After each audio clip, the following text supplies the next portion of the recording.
6 years. And I had climbed to the very pinnacle of the secretarial tree. I was a confidential secretary, and I studied shorthand at Whitney Tech, and I have got 120 words a minute Pitman shorthand. So it's not just anybody standing up here, I've got qualifications. Anyway, I used to be a secretary to a chap called Ernie, and Ernie was a buyer, and it was his job to buy in all the ventilation equipment and precision fans. Well, more to the point, we used to make the precision fans, and he used to have to buy all the component parts. So it was not the sort of subject that set your pulses racing, really. And I have to tell you, I was bored to tears. I felt like a square peg in a round hole. Do you know what I mean? And I didn't have the courage to leave because I didn't have anything to go to. And I just was at my wit's end, and I was very, very sullen and a rotten secretary to Ernie. And he was always very nice. He used to say to me, he used to rhapsodise about past secretaries. He used to say, he said, the secretary before you know, oh my, she used to look after me. Yes, she'd be in here on a Monday morning polishing the desk. Still smell the polish now. She used to put all my papers in neat piles. And I used to think, dream on, Ernie. And when I left, Ernie gave me a road atlas.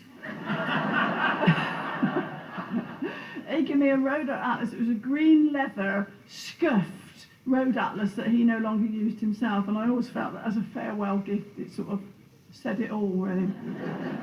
Anyway, people always say to me, where do you get the ideas for your poems? And this I wrote when I was working at Smith's, and I left there in 76. So, and all that happened was that I heard Ernie pick up the phone to his friend and say, oh, not you, Basil. Basil, he loved Ethel. In his heart there burned a flame. Every night he gripped the sheets and whispered Ethel's name. Ethel. He saw her every morning, and the breath caught in his throat. He loved her in her summer dress and in her winter coat.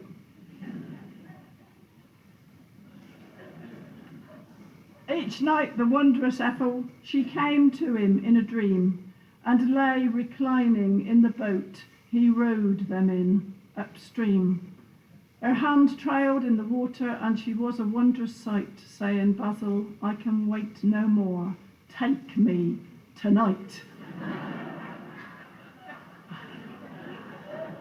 But his love was unrequited.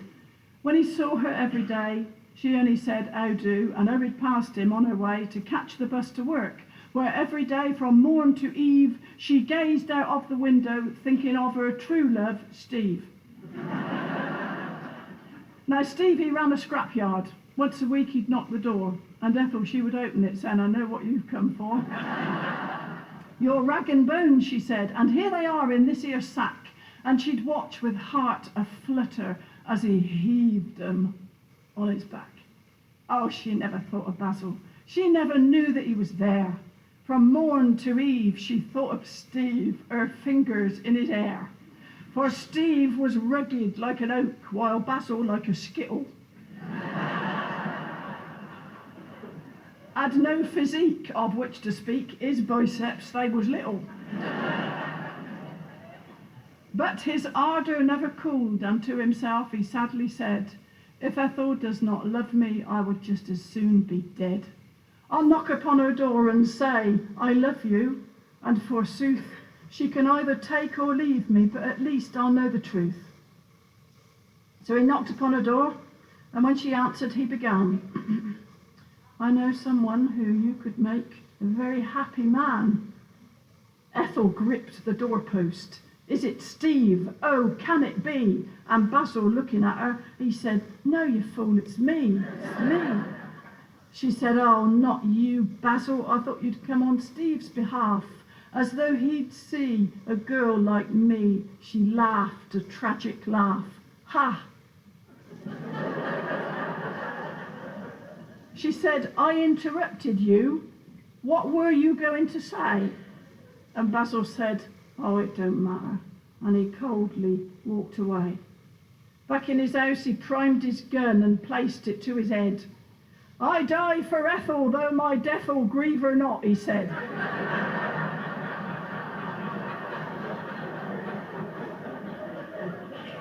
He strained to press the trigger, but his courage upped and fled.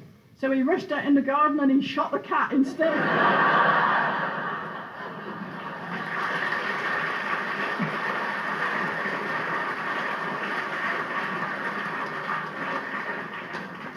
My mum was a real good mum. She was a darling, and she had 6 of us, and my dad worked for the electricity board. And so, although we always had plenty of food and shoes and everything, you know, she had to be careful with what money there was. And having a lot of big fellas to feed, she was careful to buy things that filled us up and didn't cost too much money. And consequently, we used to eat a great deal of suet. No, we did. We used to eat loads of suet.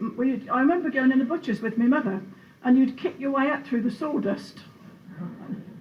And my mother had asked for whatever she wanted. Usually it was shin of beef, which was very tender if you boiled it for the full 9 hours. And then she would say, and I'll tell you what, Bob, I'll have a bit of suet.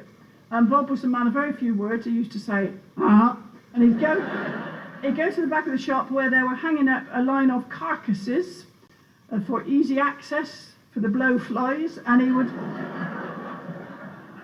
he would reach inside the body cavity of one of these carcasses and wrench forth a piece of suet, and it used to come away with a papery tearing sound that you never quite forgot.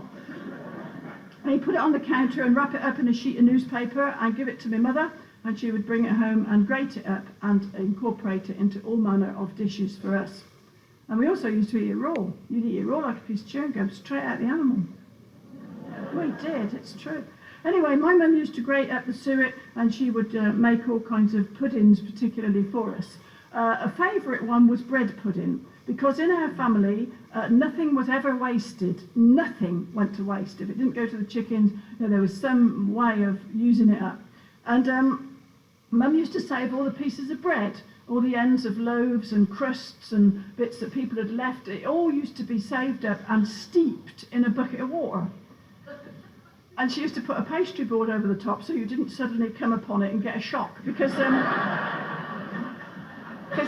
it looked horrible. It used to sort of get this scum on the top.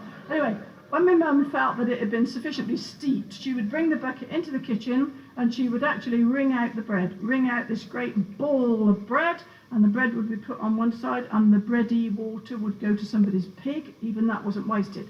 And then she'd take this bowl with the bread in it and she would add various things to it to make it into a bread pudding. She would put in 2 spoonfuls of mixed spice. She'd grate in the suet. She'd count in the currants. And then she would pack it into a rectangular meat tin, and it was really forced in. It was really put in the oven and baked. And I don't know how long it was baked for, but it was quite a long time, and it was not taken out until all the little currants sticking out the top had turned to coal.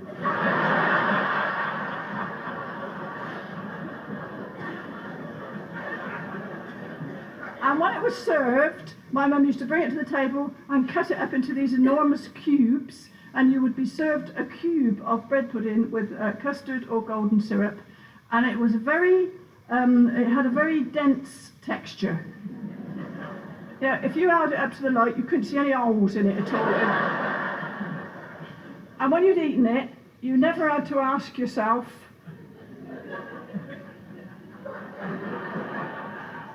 have I been fed? Or not, because you could feel it sitting there like a house brick, and you could feel your gastric juices doing their best to overpower it. So anyway, we used to have bread pudding, but mostly we had the traditional suet pudding in the shape of a torpedo, you know, that sort of shape. Mum used to make them on the kitchen table and wrap them up in a piece of sheet which had been salvaged from a sheet which had gone in the middle, and then She'd tie it at each end with a piece of string and lower it into a big black cauldron, really, of water, which was always kept burning on the kitchen range. And my mother would get it to a real good rolling boil with lots of splashing, a real brisk boil, and then she'd go off and she wouldn't even look at it for hours. She would go off and do all the chores she had to do, and she wouldn't ever go back to it until the windows downstairs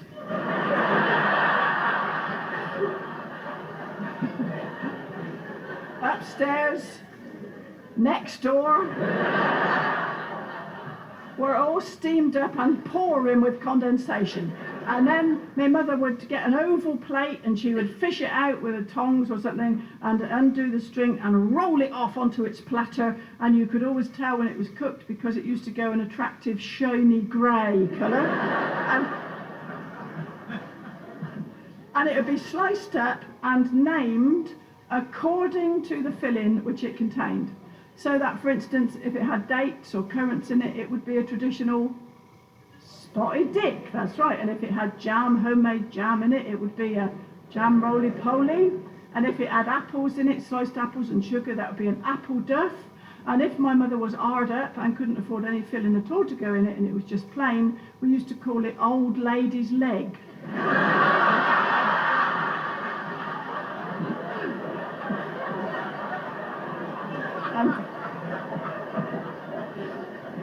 And it was very, very beneficial to the arteries. And my mum had a tremendous faith in the restorative powers of the suet pudding. And my dad used to work, as I said, he worked on the electricity board, but he was part of the rather elite shutdown gang. And the shutdown gang were called out if anything interrupted the supply. So that if there was a terrible storm, you know, a tree might blow into the line, or a limb of a tree, or even a big bird, you know, like a goose or a swan would sometimes fly into the line and interrupt the supply. And then the shutdown gang would be called out, and they would have to go out and find wherever the damage had occurred and put it right. And so men would come to our house often on wild, stormy nights, and I always found it fairly dramatic, you know, a bit like the lifeboat men being called out, because suddenly, in the dead of night, with the wind raging, we had all big elm trees around our house, and they used to roar. And when the trees were roaring, you'd hear people hammering on the door saying, "Come on, Stan, come on, it's the shutdown gang, boy."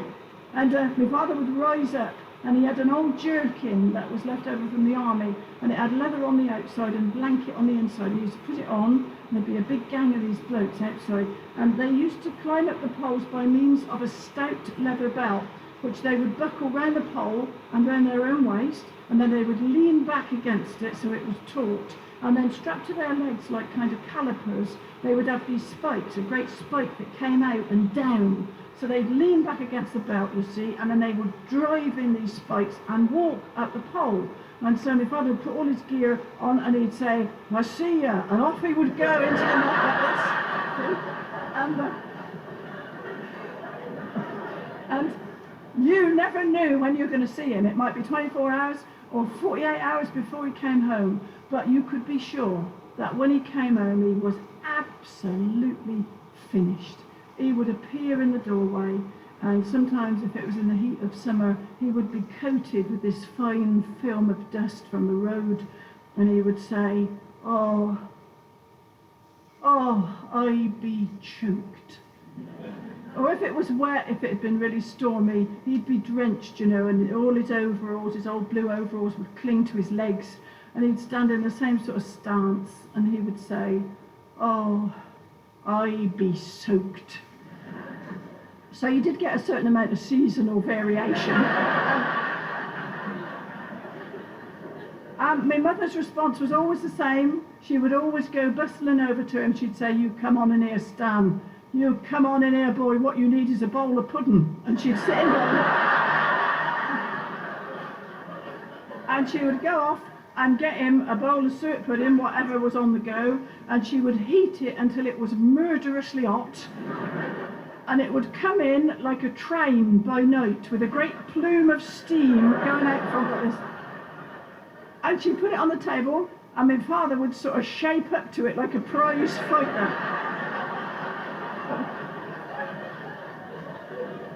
And he would sit down and start eating it, And honestly, it was so hot that this column of steam used to rise up and engulf Father's head. So you could see the arm going up and down like this. But at first, you couldn't see his face for all the steam, but gradually it would emerge and you'd see him in there with this vile, beetroot, red appearance, and he'd have all beads of sweat standing along the line of his jaw, and he had a wonderful sense of humour, my dad, and I was the little one, the youngest, sitting in the big armchair watching me dad, and he'd put this spoon down, he'd be boiling hot, and he'd say, "Oh,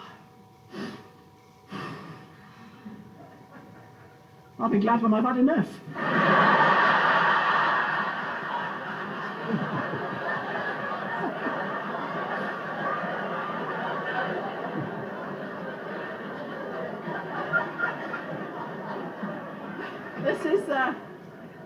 This is my wife. This is my wife, Alice. I'm the husband, and I don't like her much because she doesn't look after me like my old mother used to. Don't open no more tins of Irish stew, Alice. You know it makes me pace the bedroom floor. You give me Irish stew a week last Sunday, and I never got to sleep till 4:30. You open up another tin of spam, Alice, or them old Frankfurter sausages in brine, and we'll stab 'em sitting opposite each other, and you can dream your dreams, and I'll dream mine. Oh, and I'll dream about my apple-cheeked old mother, her smiley face above a pot of broth. Now, she used to make us every sort of puddings, proper puddings in a pudding cloth. When we came home from school all cold and hungry, one look along the clothesline was enough. And if the pudding cloth was up there flapping, we all knew what it meant, a suet duff. Yeah, a suet duff would set your cheeks a-glowing. Suet duff and custard in a mound. And even if you'd run about all morning, a suet duff would stick you to the ground. Or else there'd be a lovely batter pudding, with all the corners burnt so hard and black that if your teeth had grown a bit too long, like, well, that'd be the stuff to grind them back. And she used to make us lovely apple puddings. She'd boil them all the morning on the stove, and if you bit on something hard that wasn't apple, well, the chances were you'd bitten on a clove, or else there'd be a big jam roly-poly.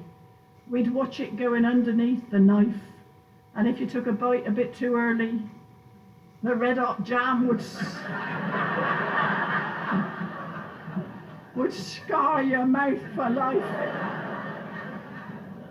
Oh, bring back the roly-poly pudding, bread and butter pudding and spotted dick, and great big jugs filled up with yellow custard.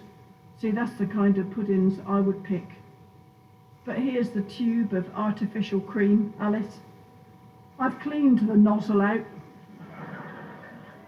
The hole's so fine, and we'll squirt it on our little pots of yoghurt. And you can dream your dreams, and I'll dream mine.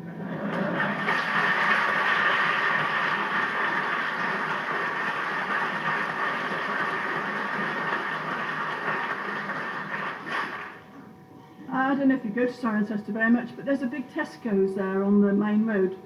And when it was being built, it did seem to me that it had certain similarities in shape to a church, in that it had a long bit, and then it had a tower with like a little pointed roof on it. That was what struck me as I drove past, the similarities. And also I couldn't help but notice on a Sunday morning that in Cirencester itself, at the beautiful church of St John the Baptist, which is exquisite, on a Sunday morning you would see a group of people standing round all smartly dressed, ready to go into the service. But there wouldn't be many of them, you know. But if you happen to drive past the St Tesco's, it was a different story, and there was an enormous quantity of people coming and going and pushing their trolleys, and the car park was an enormous mass of metal. There wasn't a space to be had. People were going around trying to park. So that's why I wrote this anyway.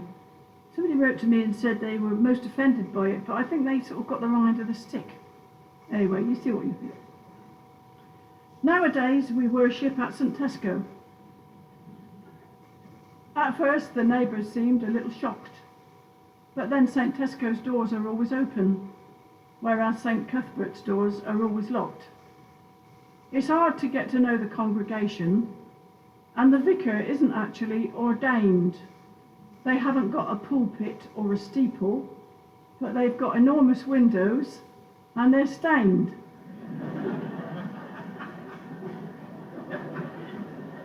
I'm glad we're in the parish of St. Tesco. I feel so happy walking down the aisle. Well, the Reverend was always rather gloomy, but the checkout girls have always got a smile. Their uniform is anything but dreary. It's polyester cotton and it's striped, and pretty tunes come floating down from heaven. Well, it isn't organ music, but it's piped. Thank heavens I converted to St. Tesco. I find this new religion suits me fine. Oh, it's altogether younger than St. Cuthbert's, where the congregation all look 99. The vicar used to talk about the prophets.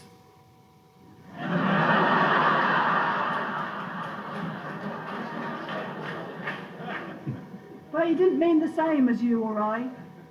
He couldn't hold a candle to St. Tesco, and anyway, his steeple's not so high. But sometimes I dream I'm sitting in St. Cuthbert's, in that old pew where water always dripped. I can smell the incense sweetly burning, and the rising damp that flourished in the crypt. Today no candles flicker at the window, and no confetti lingers round the gate. There's no more blushing brides or bouncing babies. Verily, is past its sell-by date. But business is booming at St. Tesco. The worshippers are spending more and more. They're getting such a throng on Sunday morning that they're going to have to reinforce the floor. And frankly, it has been a revelation. On Sundays now, we relish going out and seeing all that inexpensive lager has made my husband so much more devout.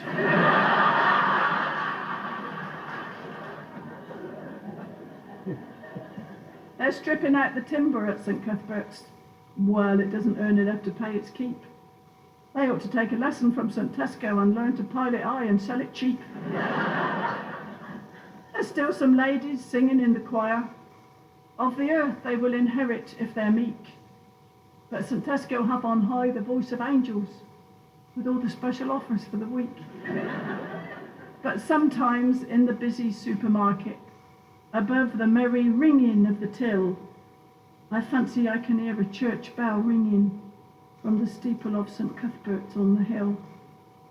Of course the bell is gone, the roof, the stained glass window. I dare say it's a merciful release. For nowadays we worship at St. Tesco. It's closing time, St. Cuthbert. Rest in peace.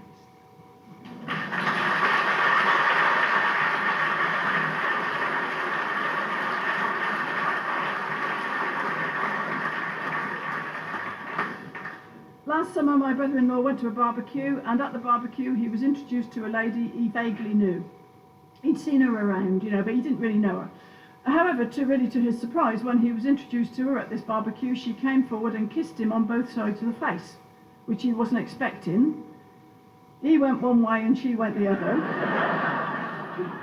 which resulted in a painful collision of noses, and for some considerable time afterwards, the lady was going around the barbecue like this, because it really hurt her nose and it made her eyes run. And my brother-in-law said to me, "Oh God, I wish people wouldn't do that. I wish people wouldn't kiss you when you don't even know them like they do today. They all kiss you. I hate it." And I must say, I sort of know how he feels. It makes me very nervous as well. I always get it wrong. So I'd like to ask a favour of the friends that I might meet, to all of my acquaintances who pass me in the street. Give me a cheery wave. Hello, how are ya? Bye, so long. But don't kiss me. Oh, don't kiss me, because I always get it wrong. No, I do not want to do it. I would rather pass you by. I miss. You get a smacker on the ear or in the eye. I'm standing on the pavement thinking, oh, blast, damnation, heck. He went the other way and I have kissed him on the neck. Oh, I find it so embarrassing, it makes my knuckles clench. It's a very dodgy habit we've imported from the French.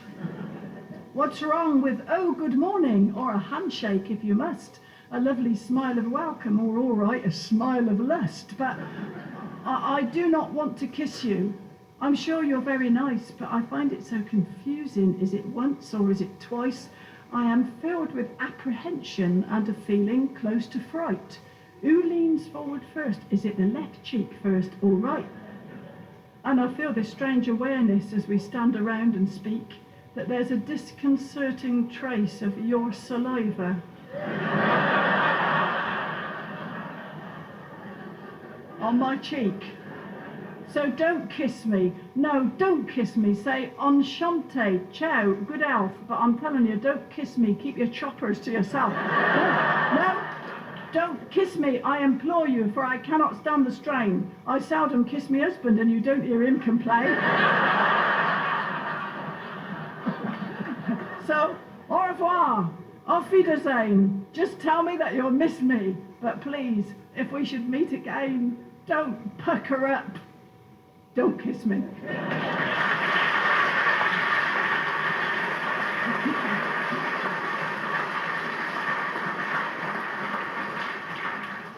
Some men have a great ability to choose the perfect gift for their wife or partner, haven't they? Some men have what it takes to choose a thing that as a woman makes you feel absolutely delightful, because you know they've thought about it and they've considered what would make you really happy, and then they've gone out and at considerable inconvenience and expense they have got it for you, and you feel really nice and sort of cherished, don't you?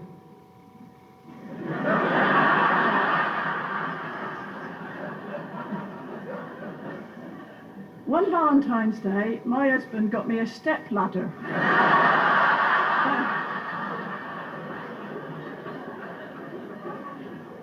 Now, this did not fall into the category of the well-chosen gift. I mean, I did want a step ladder, but I didn't want it on Valentine's Day. And I think he sensed from my cool response that he hadn't quite got it right. The following Valentine's Day, I got a stainless steel vegetable steamer. I'm not making this up. And the Valentine's Day after that, I got nothing at all.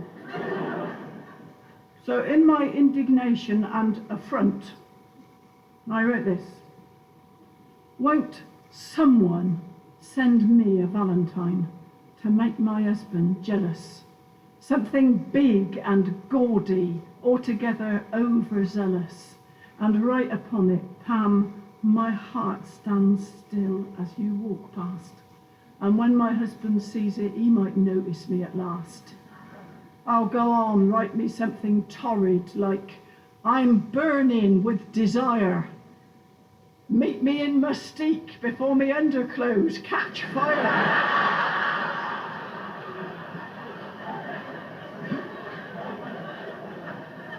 My husband will be staggered. He will read it like a book and think, well, someone fancies her, I'll have another look.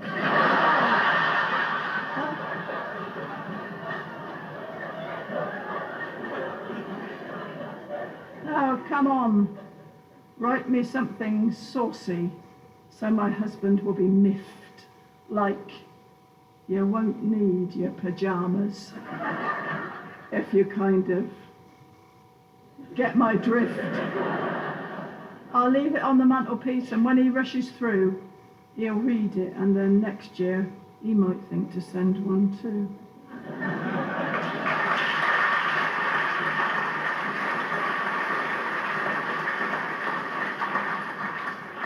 When I left school at the age of 15, I went into the workplace and I worked as a civil servant at Didcot Depot, where the power station now is. Couldn't have happened to a better place. The thing was, all of us girls of that sort of age, we used to knit, and we all had a gondola basket in which we used to carry our knitting. All of us did that. And it was a sort of cheap way to make your own clothes, really. And I knitted some spectacular garments. I knitted myself an African violet mohair cardigan that was well down in the front and well up at the back. And it was the first topic of conversation. You know, you'd say, hello, how are you? What are you knitting? And you'd get out the knitting pattern and say, oh, that's nice, after you, and that sort of thing. So it was very popular. So in this next poem, I have combined all that with a tender love story. And this is a story about a young woman whose boyfriend has gone off with somebody else, the swine. He's gone off and left her on her own, and here she is, ladies and gentlemen. She's sitting by the cold, dead ashes of the fire, and she is tormenting herself with recriminations like you do, because you always blame yourself, don't you? If something goes wrong with the relationship, we always tend to blame ourselves. And while she is in this emotional turmoil, she is knitting. I had a lovely boyfriend. Knit one, purl one. I had him for a long time, passed on for the back. I had him all the summer, loved him, cuddled him, push it up the knitting pin and gather up the slack.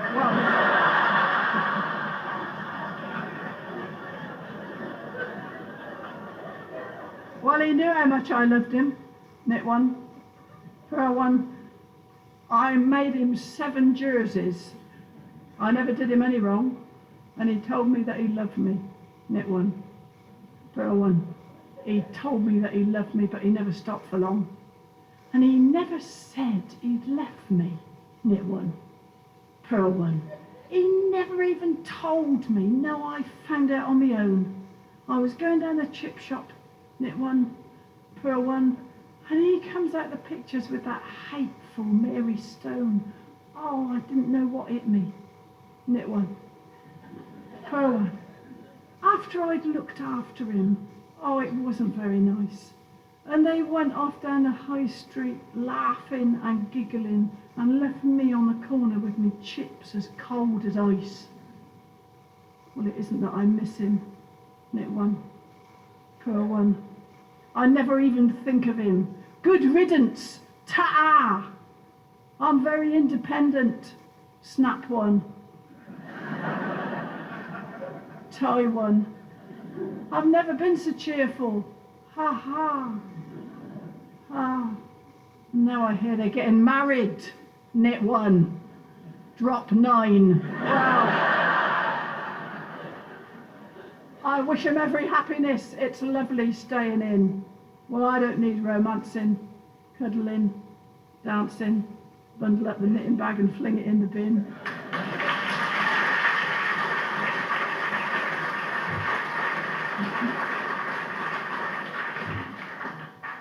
It seems that nowadays more and more of us are persuaded that we should fling bits of ourselves into the bin. I stand before the mirror and I feel my spirits sink. Oh, I'm so bored with this old body. It's so normal, round and pink. It hasn't got the shingles or a heavy chesty cough, but it needs a few adjustments, a few sections slicing off. So jab it, stab it, use it, bruise it, give it all a tweak. Insert the bags of saline in the hope that they don't leak. Inject the collagen, carve me a monumental pout, so I'll have lips of blubber once the stitches have come out. Now, I've been studying my bottom. It's not looking very well. It needs lifting up and sculpting and judicious bags of gel.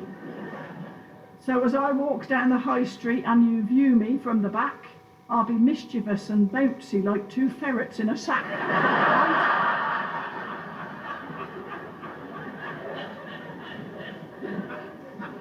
And if I'm wearing lycra, you could have a heart attack, because I'm going to be surgically enhanced. Now, I'm having liposuction on my abdomen and thighs.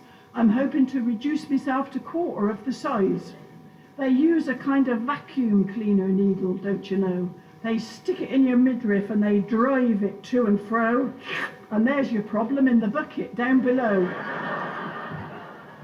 No, I'm going to be surgically enhanced. Well, I have felt decrepit lately, but I suddenly feel better as I sniff the sweet aroma of the operating theatre. So come on, Mr. Surgeon, celebrate and pop the cork. I'll lay on the table and you get your knife and fork. I'm signing the indemnity and coughing up the cash. Well, maybe I am profligate, extravagant and rash, but I want a younger face. I don't care how they do it, dears. I think they lift it up and sort of loop it round your ears. Now, considering me bosom, well, it's looking rather sad. But then I must remember that 2 children I have had, and in my fond maternity produced a potent brew, so now the kids are 15 stone and over 6 feet 2. But returning to the Bristols, I don't want the past to wreck 'em, so I'm going to have 'em surgically enhanced like Mrs. Beckham. I can't afford the treatment and the luxury she can, so I've booked in on the cheap to have it done in Pakistan.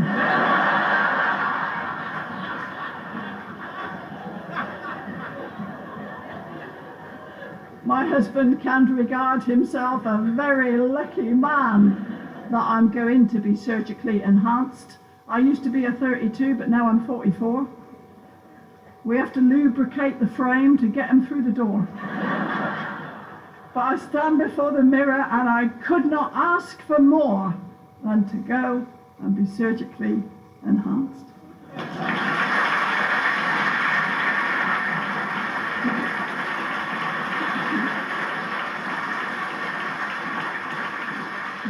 On the subject of hospitals, just a little footnote before we have an interval. We'll have an interval now, everybody. But I'd just like to leave you with this little reference to something which is so popular with us all. The mixed ward. The gentleman across from me is quite a jolly sort. His nightshirt's rather skimpy.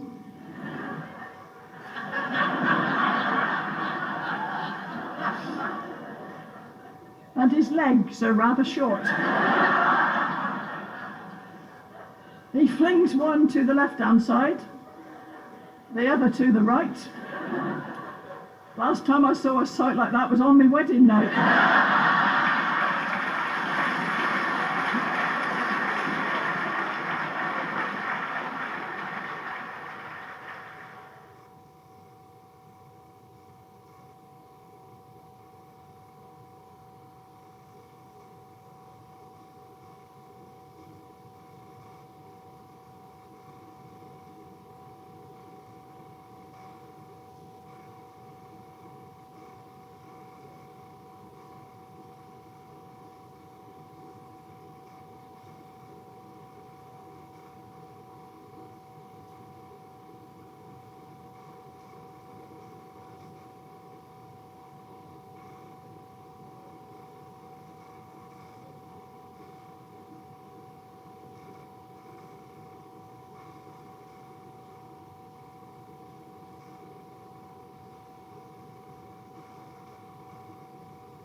Yeah. I'm a great disappointment to people, you know. Oh no, surely not. No, I am, and I'll tell you why. Because people always expect me to be able to write a verse for them at the drop of a hat, and I can't. They always say dash off, that's the expression they use. They say, can you dash off a little poem for such and such? And I can't if I don't know the person. I mean, if I know the person, it's different. You know, if I know what they like and how they speak and what sorts of things irritate them, then you've got something to go on. But if you don't know the person, I think it's nonsense to think that you might be able to do it. Anyway, I was on an aeroplane, because I'm very lucky. I work in Australia and New Zealand quite a lot and regularly go back there. And I was on an aeroplane flying down from the North Island of New Zealand down to Christchurch in the south. And I noticed that the lady flight attendant at the front of the aircraft was scrutinising me. And after a little while, she came over and she said, I know you see me looking at you. She said, I don't mean to embarrass you at all, but I must ask you, are you Pam Ayres? And I said, yes, I am, that's right. And she said, I thought it was you. I knew it was you. She said, I had to ask you. She said, tell me, do you still write limericks?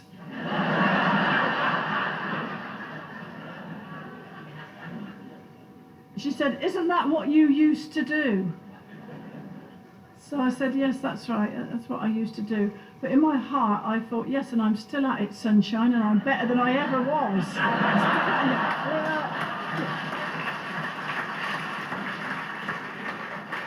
And she said, oh, well, I just thought I'd ask you. I do hope you didn't mind. So anyway, after a while, she came back, and I saw her coming down the length of the aircraft with this big beaming smile on her face. And she said, I've just been talking to the captain, and he wondered if you'd like to write a little funny poem about him. He comes from Chorley Wood. I am not making this up. That was all I had to go on. And so I explained that, you know, unless I knew the person and the idiosyncrasies of that person, I didn't know where to start. You know, and I was sorry, but I just couldn't do it. And she was disgusted. She was absolutely disgusted. She said, oh, well, never mind. Thought you'd be able to manage that.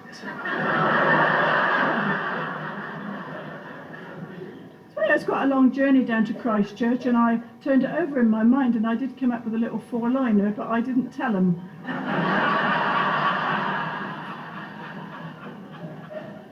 I am the jolly pilot. I come from Chorley Wood. Could you land the aeroplane, because I'm not very good.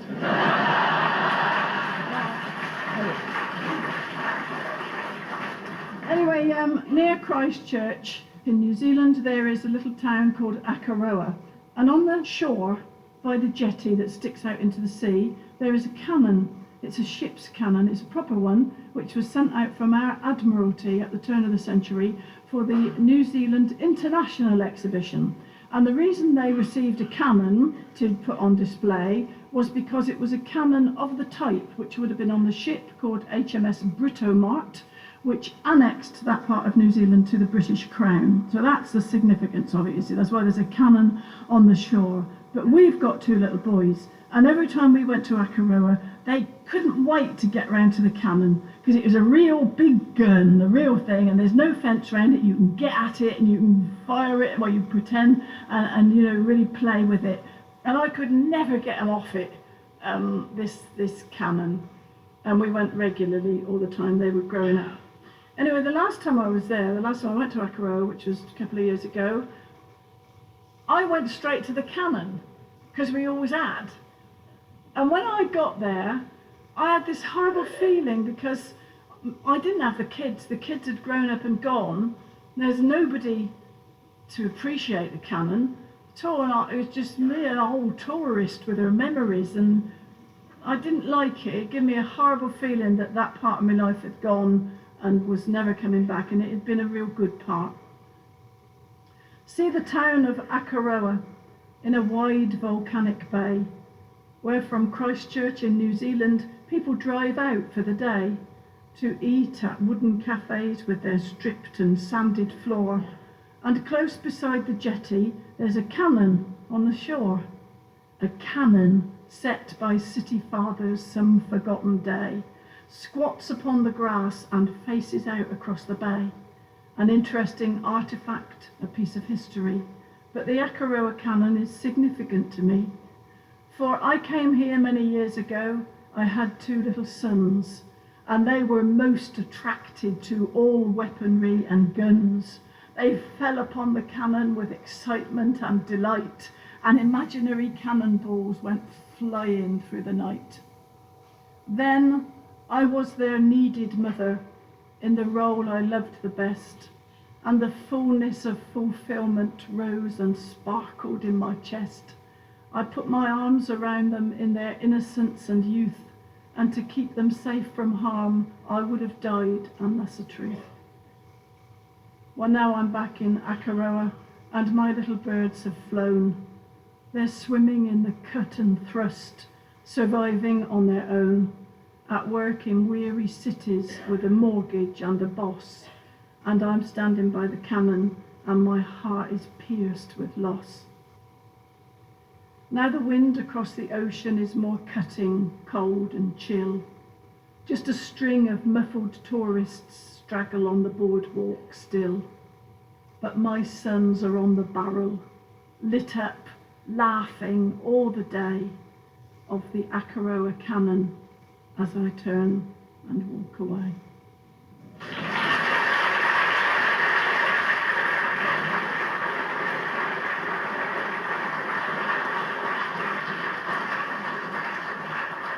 Thank you.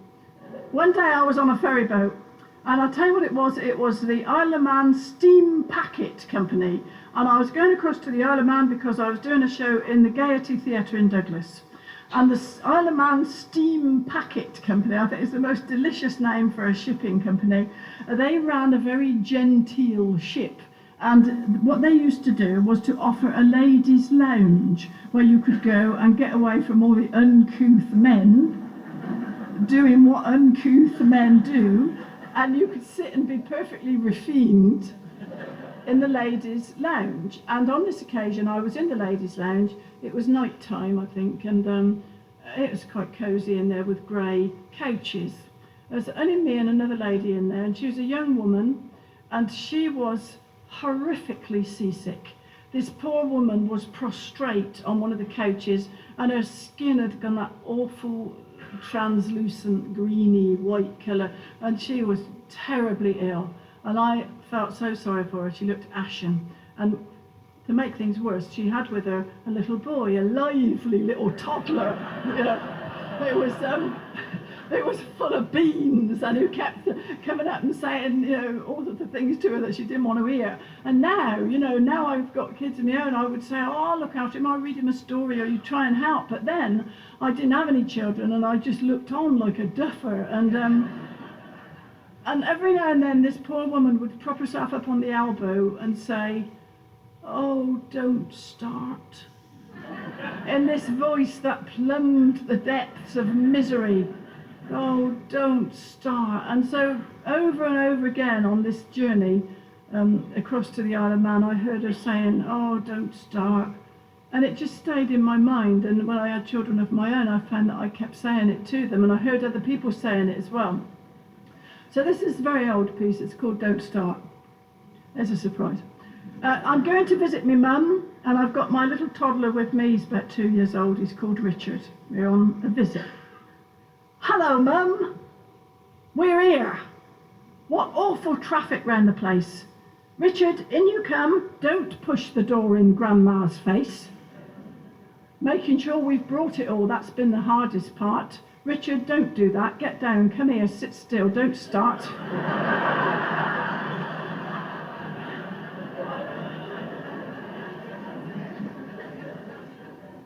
We've had to come this morning. It's the only chance we've got. Well, Dad will need the car this week. He's travelling a lot. He sold the van. He advertised it in Exchange and Mart. Richard, put that back. Don't touch. Now then, do you hear? Don't start. How's your ear? No better.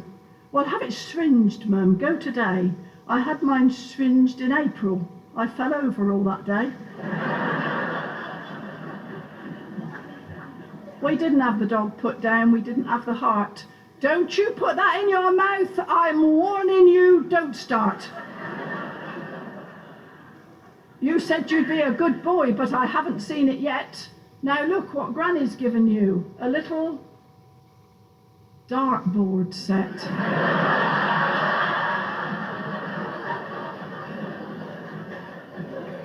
Well, don't just throw the paper down, no, don't you throw that dart.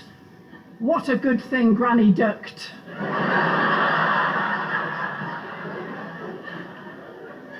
Behave yourself. Don't start.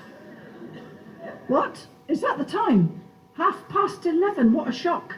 Well, back we go then. Dad'll want the car for 2 o'clock. Oh, look at all our junk. We should have brought a horse and cart. Look out. Oh, how many more times? Now look what you've done. Don't start. Now say bye-bye to Granny and say thanks for having me. Richard, kiss your gran. Now come on, switch off that TV. She has not got whiskers, Richard.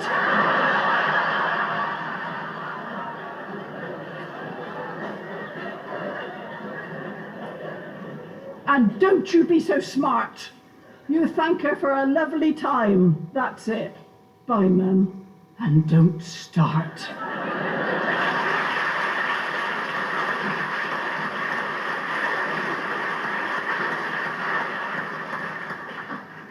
My Uncle Sam used to work on the railways. He made us a bird table out of railway sleepers.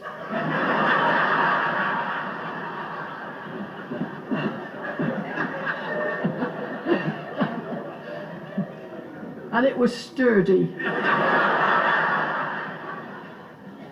And if a pterodactyl had flapped down and perched upon it, it would not have flinched. And our mother was very, very nice, and she was very kind to animals and all creatures, and she used to encourage us to feed the birds. And so we did. We used to put out half a coconut, a little bundle of bacon rinds, peanuts threaded on a piece of cotton, cake crumbs, breadcrumbs, currants, anything we could find. And then we would rush indoors and wait behind the curtain, and you would hope to see all the little birds, you know, all the decorative little beautiful native birds, like the little Jenny Wren with his tail stuck up in the air, lovely robin, blue tits, great tits, chaffinches, a lovely bullfinch sometimes, a beautiful salmon pink bullfinch sometimes, lovely blackbird with a golden beak, thrush, all of our beautiful birds. And so you would, for a glorious interval, you would see all these wonderful birds coming to feast on the bird table, but all too soon the sky would turn black as a vast multitude of starlings with their eagle eyes would spot what was on offer and would descend like a great black cloud, a plague of locusts, and they would just eat everything, and that was your bird watching over. Then you packed up and you went and did something else. They finished it, they scuppered it every time. And at that time, nobody ever thought that the great flocks of starlings which abounded would ever diminish in the way that they have. And so they weren't very popular. We're starlings, the missus, myself and the boys. We don't go round hopping, we walks. And we don't go in for this singing all day and twittering about, we just squawks. And we don't go in for these fashionable clothes like old Mizzle Thrush and his spots. Me breast isn't red, there's no crest on me head. We've got sort of hard wearing dots. We starlings, the missus, myself and the boys, well, we'll eat anything that's about. Well, anything but that old half coconut. I can't hold it still. I falls out.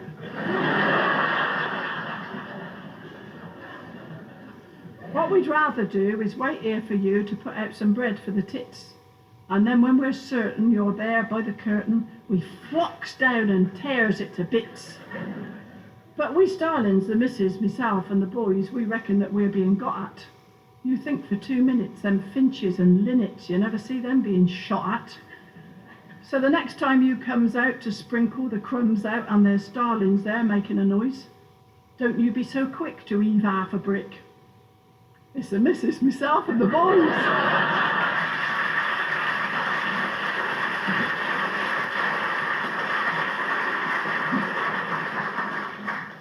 husband and I joined a gym.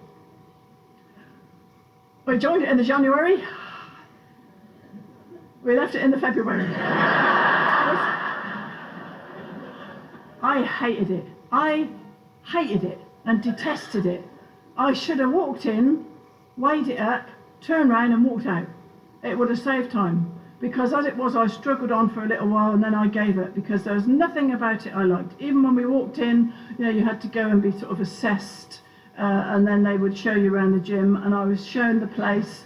And I just recoiled, you know, I recoiled physically as I walked in there because it was only a small room, comparatively small, but it was very full, and it was filled with the smell of fresh sweat, which is very disturbing to the unexercised.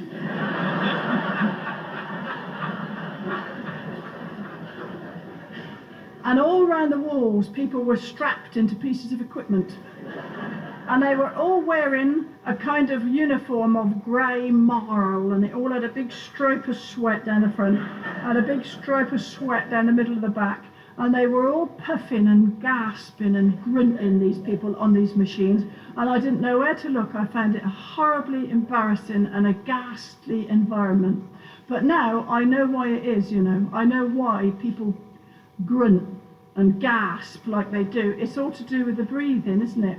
It's because when you're doing one of these exercises, there's always a really difficult bit, and it is that bit that you have to prepare for. You have to take in a big breath and then breathe out when the effort is at its most tremendous. I've told my husband this.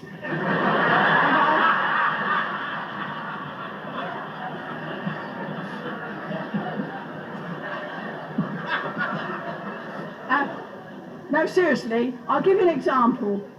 In most gyms, you will find a piece of equipment called a pec deck, which exercises the pectorals, the muscles of the chest. And it looks like a little seat. You sit on it and you place your forearms up against these two long pads here, and they are attached behind you to a sort of hinge arrangement. And what you have to do is push them into the middle like that, and then resist them as they come back. That is the movement. It looks very easy, but of course it isn't, because attached to you at the back is a great set of clanking weights. And so it requires a tremendous effort and strength to push the two together. And so this is what they teach you. You have to breathe in. Now the difficult bit, isn't it, is going to be pushing them into the middle like that. So you've got to breathe in beforehand, and they tell you to breathe out with gusto and abandon. And it doesn't matter what you sound like, because you're going to do it. Yeah. So here we are then. Take a big breath and go.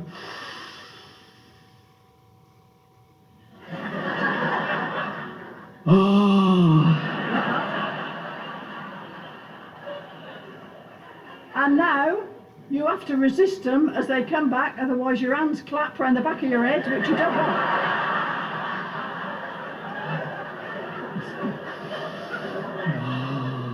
And so this is the movement, and everybody's doing sort of permutations of this, and this is why it sounds so horrible. So anyway, there's another piece of equipment there which I didn't like. This was one of the reasons why I left, actually. There's a piece of equipment there called the adduction machine, and this exercises the inner thighs here, and it's a kind of seat. Again, you sit on a seat, and it's a very similar principle to the pec deck, except that it works on the legs as opposed to the arms. So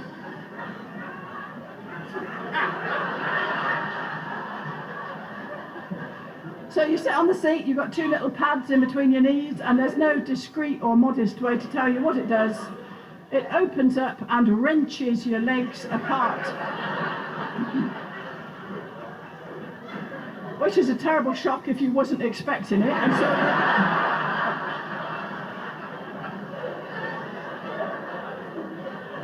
And what you have to do next is you have to force your knees back together again like this, and then this is the exercise. And as I say, it is marvellous for toning up the inner thigh. If you have got a bit flabby, it's a real good exercise for this part of the body, but modest it ain't. And it was quite a hurdle for me to get on this thing, because I was very modestly brought up, and our mother was very, very particular about the way we sat. And if I was sitting in the armchair, sit in the armchair, my mother would walk past and say, "Don't sit like that, everybody can see your knickers, pull your skirt down straight away." You know, so it was a big hurdle for me to sit on this thing with your legs going like that. So,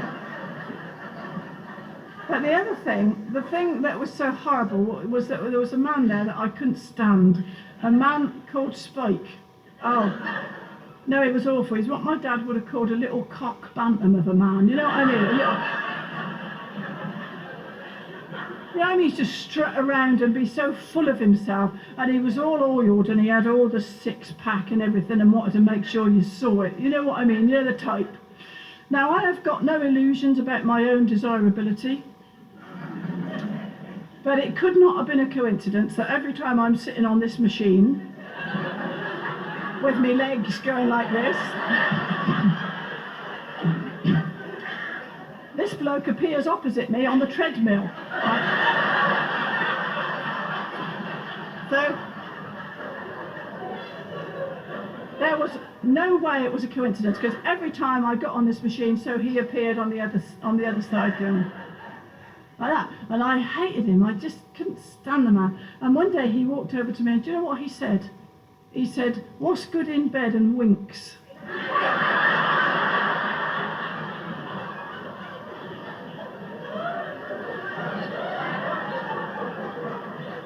I said, "I don't know, I've got no idea."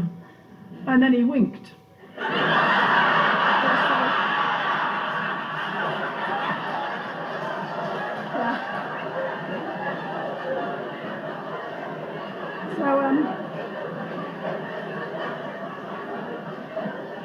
It was subtle stuff, you know, very subtle. So he was one of the reasons why I left, and the other reason was the rowing machine. They had a rowing machine, and if you belong to a gym, the chances are they'll have a rowing machine called a Concept 2. It's very popular, sturdy model. It's a great long contraption. At one end it's got a great big flywheel here, and at the other end it's got a little tiny seat which is about as big as the lid of a cocoa tin, into which have been sculpted two little indentations to fit the cheeks of somebody's bottom. Alas, not mine. Because when I sat on it, I could not help but notice that there was an unflattering surplus. So anyway, so you sit on the little seat and you strap your feet into these Velcro loops, and then you start rowing. You get hold of a bar on a chain and you start rowing like this, and it's very, very strenuous, and the whole thing is computerized. You've got a little screen in front of you so you can see how many knots or fathoms or whatever it is you would have travelled if it hadn't been nailed to the floor. So I get on this rowing machine, and I've never been on one before, and it is extraordinarily strenuous. And within seconds, I've got an excruciating stitch across the midriff. I cannot go on. It's just too painful, and I have to stop until this pain goes off. And I look round because I didn't want them to think I was poorly or rush up with the oxygen or anything. So I pretend I'm airily looking round, admiring the view. So I looked down what I thought was the length of the room. You see, I thought it was a rectangular room, but in that I was wrong, because actually it was a square room, and the whole of the right-hand wall was comprised of a mirror. That's it, a great big mirror all disguised with potted palms.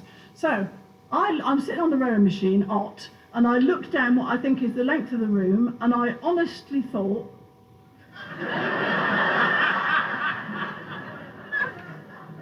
who's that old bird with a red face?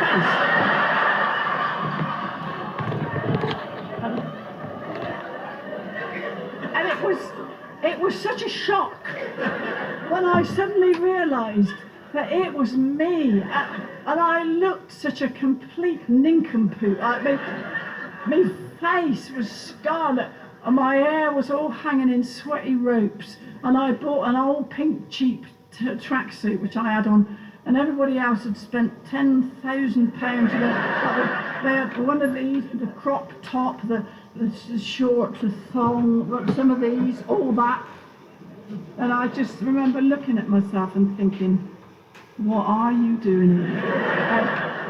Are you getting anything out of it at all? No, I'm not. So I undid my feet and I went off and I got my little bag of shampoo and conditioner and everything and went home. And when I got home, I felt very crestfallen because it hadn't been cheap to join and I couldn't get my money back. And I wasn't going to get the flat tummy and the nice abs and everything, the washboard abs, so I wasn't going to get them. And I did feel very disconsolate. But then after a while, I began to feel a flicker of defiance. In which spirit I wrote this. Will I have to be sexy at 60? Will I have to keep trying so hard? Well, I'm just going to slump with me dowager's ump and watch myself turn into lard.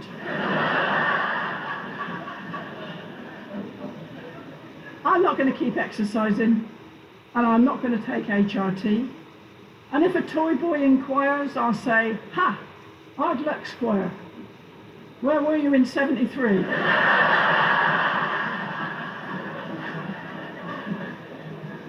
I'm not going to shave me moustaches. I'm just going to let them all sprout. Me chins will be double, all covered in stubble. I'm going to become an old trout. Me beauty all gone and forgotten, vanished with never a quibble. I'll sit here and just kind of gnaw at a crust and squint at the telly. And dribble. Farewell to the fad and the fashion. Farewell to the young and the free. When my passion's expired, at bedtime I'm tired. Sexy and 60, not me. I don't like that verse now.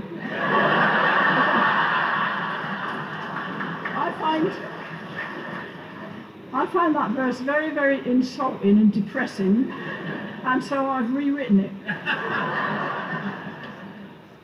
I don't have to follow the fashion. I'm post-menopausal and free. My husband looks troubled. My passion has doubled. Sexy and 60, that's me.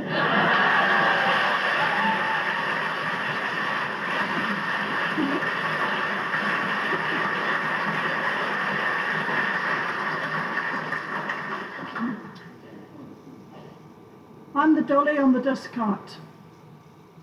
I can see you're not impressed. I'm fixed below the driver's cab with wires across my chest. The dustman see, he noticed me going in the grinder, and he fixed me on the lorry. I don't know if that was kinder. This used to be a lovely dress in pink and pretty shades, but it's torn now being on the cart, and black as the ace of spades.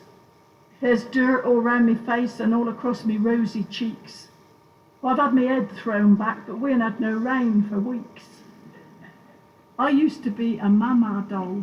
Tipped forward, I'd say, Mama. But the rain's got in me squeaker, and now I've been struck dumb. I had two lovely blue eyes, but out in the wind and weather.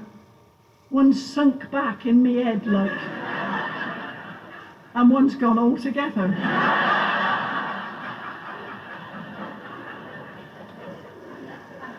Because I'm not a soft, flesh-coloured dolly modern children like so much. I'm one of those hard, old dollies that are very cold to touch. Modern dolly's underwear leaves me a bit nonplussed. I haven't got a bra, but then I haven't got a bust. But I was happy in my doll's house. I was happy as a queen. I never knew that tiny tears was coming on the scene. I heard of dolls with hair that grew, and I was quite enthralled until I realised my head was hard and pink and bald. So I travel with the rubbish, out of fashion, out of style, out of my environment for mile after mile. I'm no longer prized. I'm dustbinized, unfeminine, untidy. I'm the dolly on the dust cart, and there's no collection Friday.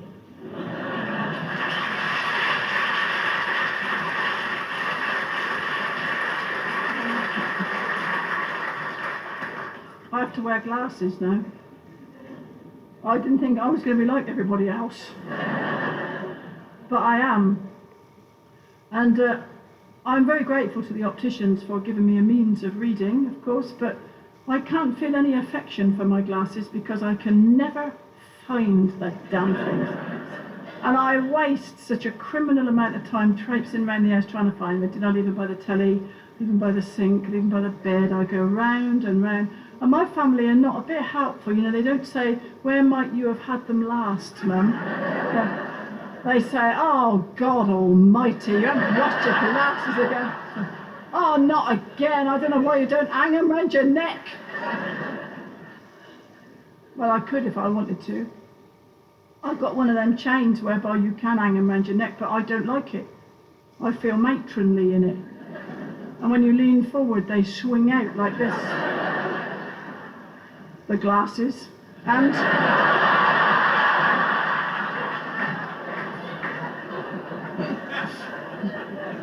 and if I've got a pair of varifocals hanging around my neck, I don't feel like the cool poetry chick that I truly am. And I just wondered if anybody else might have. Was that a derisory laugh? I just wondered if anybody else might have the same sort of love-hate relationship with their glasses. Here, unusually then, is a little bit of a very romantic poem on the subject of glasses. An old flame came to visit me. Oh, I trembled. It was him. The years had not been brutal. He was handsome still and slim, and the flames of love still flickered as he stretched his arms out wide. And with a breathless utterance, I ran straight round the side.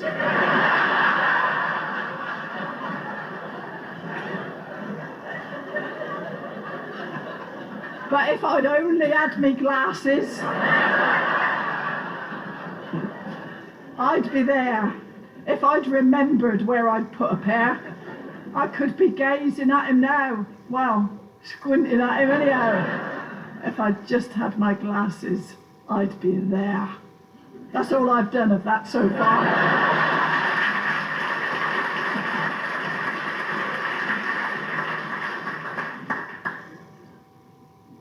Robin Hood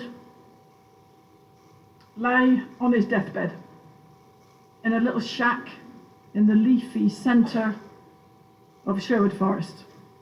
There he lay, and all his merry men were gathered, and they weren't merry at all. They were just standing round waiting for the inevitable to occur. And suddenly Little John heard him calling. Robin Hood was on his bed and he was saying, Little John, Little John. And so Little John sprinted over to him like this. He said, yes, Robin, what is it? What can I do for you? Anything? And Robin Hood said, bring me my bow. Bring me my mighty bow and open the window. And Little John said, I will, Robin, but why could you want it now of all times? Why could you want your bow? And Robin Hood said, because I feel my strength ebbing away, and I wish to fire one last arrow, and I wish to be buried wheresoever my arrow landeth.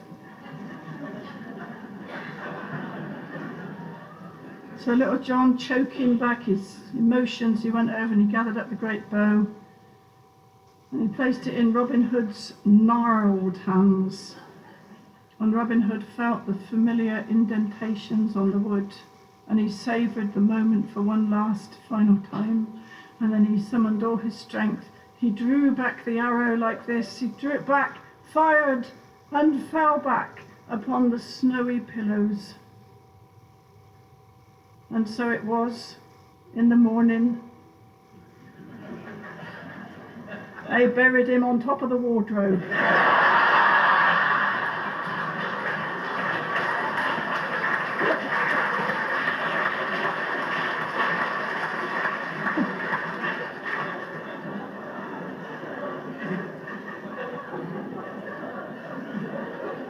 Are you ready for Christmas? I hate it when people ask me that. I might sound a terrible old misery, but I don't like Christmas very much. I don't. There's a lot of things about it I don't like. So although it's not very seasonal yet, I know I'm going to do my Christmas poem. And I'm afraid it does rather sum up how I feel about it. It's called Crabby Christmas. I've got my own nativity set with figures carved from wood. I put it on the sideboard every year. It looks quite good. Mary's dressed in blue. See, there's a little seat for her and a crib for baby Jesus with his frankincense and myrrh. Now, of course, I realise that all good things come to an end, and I must scrap my little set for fear I may offend. Or the Hindus, Buddhists, Muslims, Trappists, Sikhs, well, all the flock, who might see my baby Jesus and be paralysed with shock.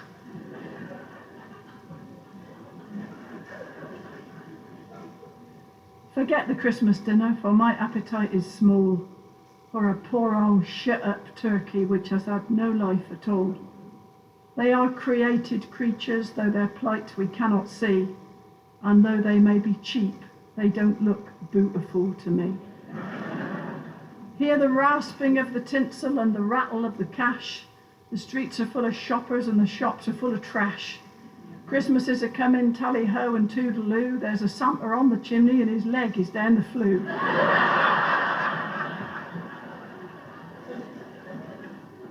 There's a reindeer on the rooftop, there are sleigh bells on the sled.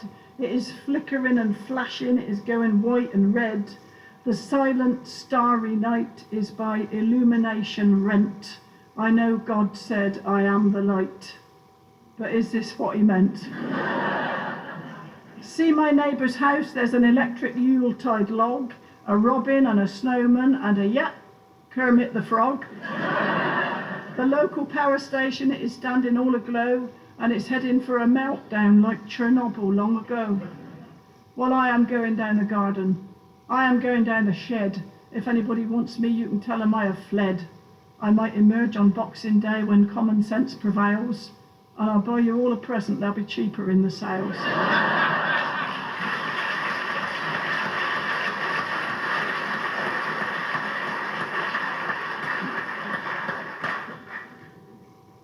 This is a poem I wrote about my time in Australia, although I don't think anybody in Australia would be very flattered, but I don't mean it to insult them at all, because I've had lovely times in Australia. And I wrote this after one too many smartly dressed receptionist type of woman said yes as I approached the reception desk. It's called I Want to Go Home. She intones a welcome, Miss Glossy and hard, and glances across me when swiping my card. I lift up my eyes and digest what I see, the conference delegates, tourists and me, security persons alert at the back for bombers and hookers and dealers in crack. She summons a porter reluctant to shift. She hands him the key and we walk to the lift. He unlocks the door and he turns on the light to another sad box for another sad night. He shows me the minibar, TV and tray. I show him a tip and he goes on his way. Well, I put down my bag and I sit on the bed. The colours are desperate, cheerless and dead. A shortage of light, a surplus of heat, a shower tray worn by anonymous feet. Next door's television is loud in my ears. My face is composed, but my heart is in tears. I am nothing and no one to anyone here. I could vaporise, levitate, flip, disappear. I'm only a payment to keep to the path so I don't hang myself or get drowned in the bath. No trashing of fittings or flinging of bread, and no randy footballers busting the bed. I'm just a credit card walking, that's all, of no consequence, something transient, small, a mere overnighter who washes, who eats, who necessitates somebody changing the sheets, a pilferer maybe, who watches and prowls and might be inclined to make off with the towels. At hotels and motels in each B&B, I don't want to know them, they don't want to know me. To live from a suitcase, no, not anymore.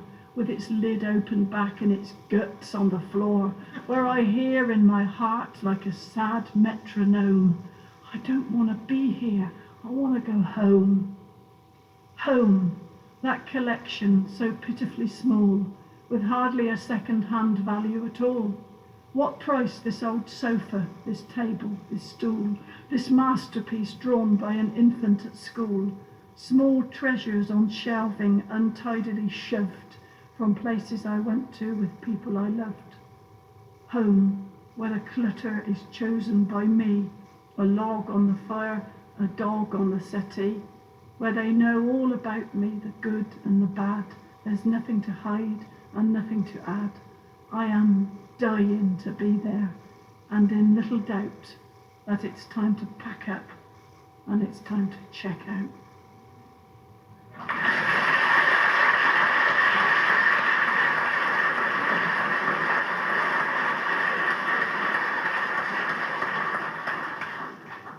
We got a new dog. Our old doggy died sadly, and so I went along to the dog's home at Burford, to see if they had another dog that might suit us. And they had all sorts of lovely dogs there, and some of them looked quite sort of savage, as though they'd rip your limb from limb, and other dogs looked really pathetic and cowed.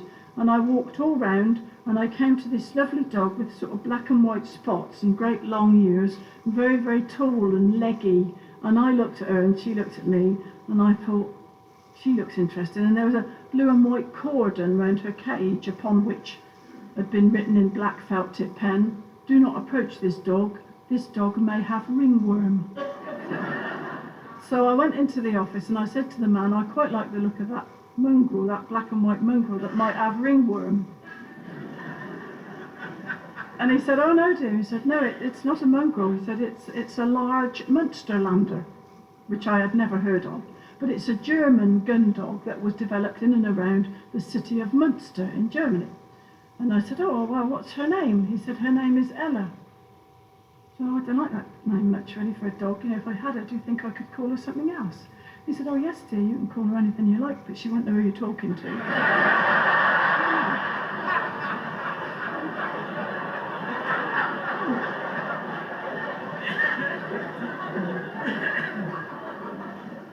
So I said, "Oh, well, I'd quite like to offer her a home. And if you want to take a dog from any of these dogs' homes, you can't just clip a lead on and walk out. You can't do that. They don't let you, and quite rightly. You have to go through all the different procedures to make sure that you're offering an appropriate home for that dog. So the first thing they ask you to do is to bring in any dogs that you've got at home. And we've got a little Jack Russell called Tatty.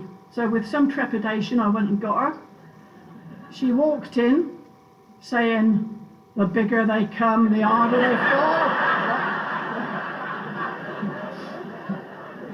But when she saw the stupendous size of the other dog, she didn't muck about. They were fine. They ran after a ball and they got on fine together, so that was all right. And then the dog's home likes to see all the members of the family who live at home. So we all went in, all four of us, my husband, my two sons and myself. You have to stand in a line and they look in your ears.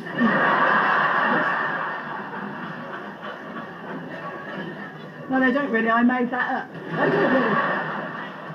Anyway, they like to see you all, I suppose, to see if there are any dissenters, and then they come out to your home and they look at the garden to see if the dog can get out onto the road and all that sort of thing, and then they make a decision, and they decided that yes, we could have her. Hooray! Yeah, so we went and got her in our car, and I was so excited, and we got her, this great big skinny leggy dog, put her in the back of the car and brought her home, and when we got her home, my excitement began rapidly to be diluted. Because we discovered three things. The first thing was that she had not had any training of any kind. She was 10 months old and didn't have a clue. You might as well have been talking to yourself. Secondly, she wasn't clean. Well, you don't want to know about that. But she's a big dog. My husband had to go out and buy a big shovel.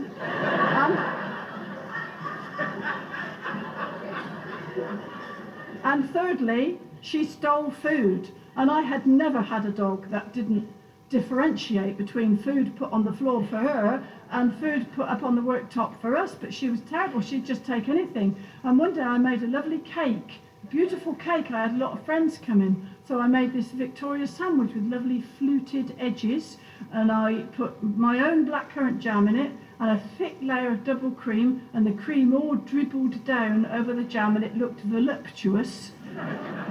And I placed the top on, and I even dredged it with icing sugar, to make it look beautiful, which it did. It looked like a work of art. I put it on a little cake stand, and I was really proud of it. I thought, well, when my friends see that, they'll think I've really made, an effort for them, and that'll be nice.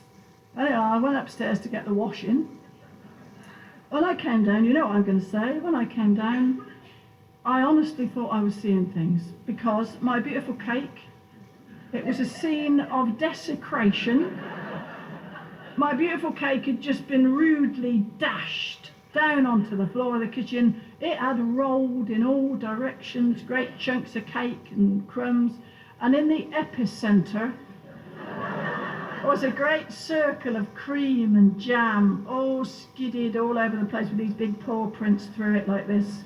And in the middle of this scene of wreckage is this new dog, and she's got a great long nose, long black nose, and from the tip right back to the eyeballs, it is absolutely plastered with cream and chunks of cake, and there's little knobbles of cake on the end of her whiskers, and she's standing there saying, well, I hope you're not looking at me.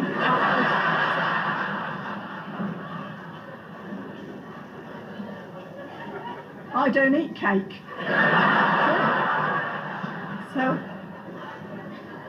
So I thought, I'm going to have to get some help. And so I was given the number of a lady dog trainer who I was told was very, very good. And I rang her up and I explained the situation, and she looked in her diary and she said, yes, she would be able to come out and train me. And in due course she arrived, and I was a bit taken aback when she came, because she was a big lady, a big substantial lady, and she turned up in a pickup. And she came up to me like this. She came up and she said, morning, Mrs. Russell, because that's my married name. My husband's been called Mr. Ayres for 23 years. Anyway, she looked at the dog and she said, now, the first thing I observe about your dog, Mrs. Russell, is that your dog does not come back when you call it. Well, I'd observe that for myself. She said, and as such, your dog is a menace to itself and to everybody else. And so today we will work on the recall. The recall. I want you to attach your dog to a long rope, and I want you to sprint.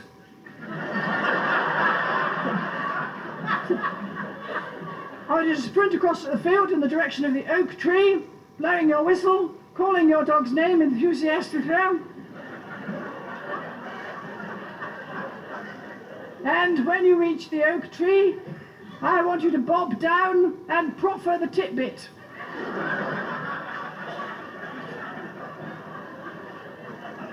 In your own time. So I start running, and this dog is so excited to have somebody running beside it that she nearly pulled my arm off. So I'm trying to blow the whistle, trying to call the dog's name, and the lady's back here shouting, she can't hear! Speak up! Eventually I'll get round the back of the tree and eat the titbit by mistake.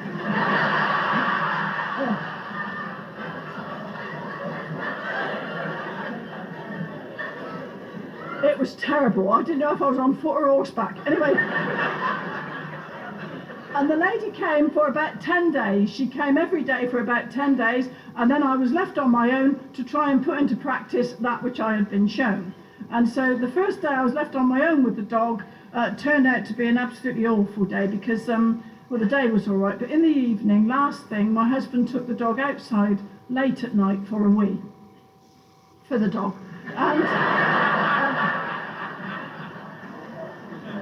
And they were gone for a long time. They were gone much, much longer than they should have been. And I began to feel these misgivings, you know. I knew something had gone wrong, but I didn't know what. Anyway, after a long time, the back door was kicked open. In comes my husband. He's sort of loping in like an orangutan, like this. And he's blazing. He's absolutely blazing. He says, the bloody dog's run off. So, and you know what's coming next? Don't you know what's coming next? He says, I never wanted the bloody dog in the first place. Oh, really? Oh, really? Well, you might have said that in the first place. So anyway, the dog had gone. She had gone. She'd snapped her lead. We stupidly hadn't replaced the lead that they gave us at the dog's home. She's gone. And we're surrounded by sheep. And we got sheep ourselves. I mean, it was the worst possible thing to happen. I rang the dog warden in Swindon. I rang the police. And we all went out looking for her. My husband went out in his car. My two sons went out in their two cars. I went out on foot. We didn't have any more cars. And my enduring memory of that night is looking out across the fields and seeing the combined headlights of our cars all just crisscrossing the fields all around us. And I went out on my own. We looked for her all night long, and I gave over 4:30 in the morning. And prior to that, I'd been walking along with a big torch, shining it into all the ditches and undergrowth, shouting, Achtung!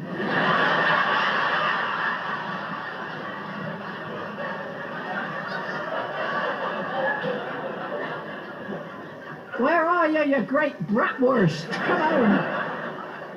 And amazingly, she found her own way home in the morning. She got home about, 11 o'clock the next morning, and she was filthy, and I don't know where she'd been. And I was really ready to take her back then. I thought I'd done all I could do. But gradually, we started to take her to a little dog training class locally, and gradually things got better. And now, if you saw her, you'd be really knocked out, because she is such a good dog, an obedient dog. And the touching thing is that she loves my husband.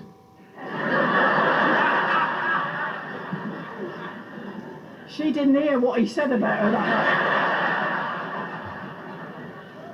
And when my husband comes in at night, he doesn't want to dance the salsa. He's tired. He likes to sit down. He's got a reclining armchair. He likes to sit down, put his feet up, cup of coffee, newspaper, TV. He's perfectly happy. And he sits down with a sigh of contentment. And this dog, she watches him until he's settled. And then she goes pussyfooting across to him like this. She's got a very sinuous sort of movement. And she lays down beside his chair, right under his footrest, in this great long curving shape. And she rolls over onto her back like this, and she puts her big black hooves up into the air like this, and she looks back at him with an expression of absolute adoration. Like this. She goes, oh. But unfortunately, she is a martyr to flatulence.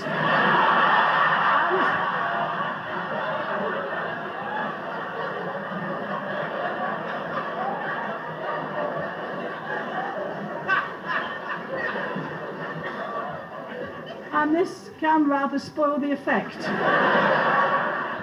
Some nights my husband doesn't have to turn the pages of the newspaper himself at all.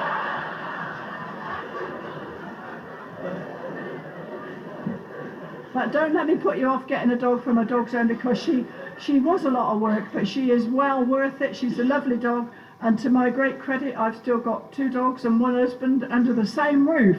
So.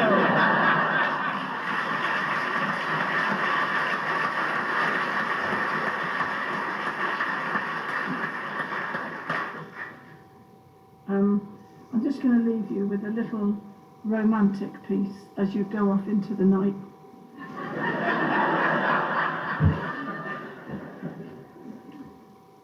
I am ready, Mr. Prescott.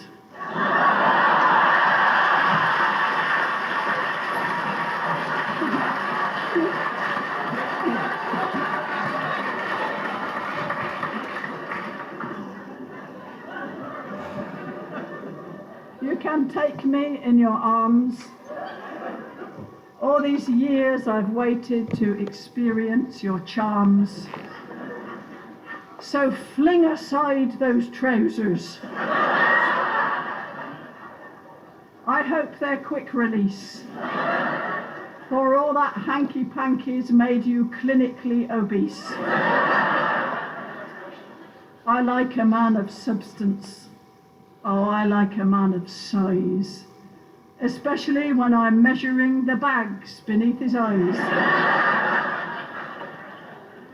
If anyone insulted me, I have no doubt at all, you'd leap to my defence and punch the blighter through the wall.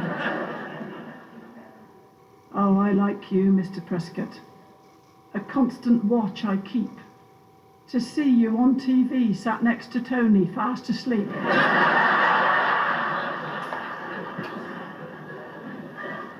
So I'm waiting, Mr. Prescott, my toothbrush in my bag, to see your chiselled jaw behind the wheel of either jag. A man like you is dangerous. Oh, a man like you is trouble. Just like a row of houses, you demolished me to rubble. With one hand on the tiller, as steady as a rock, and the other disappearing up the secretary's frock.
Oh, thank you very much. Hello.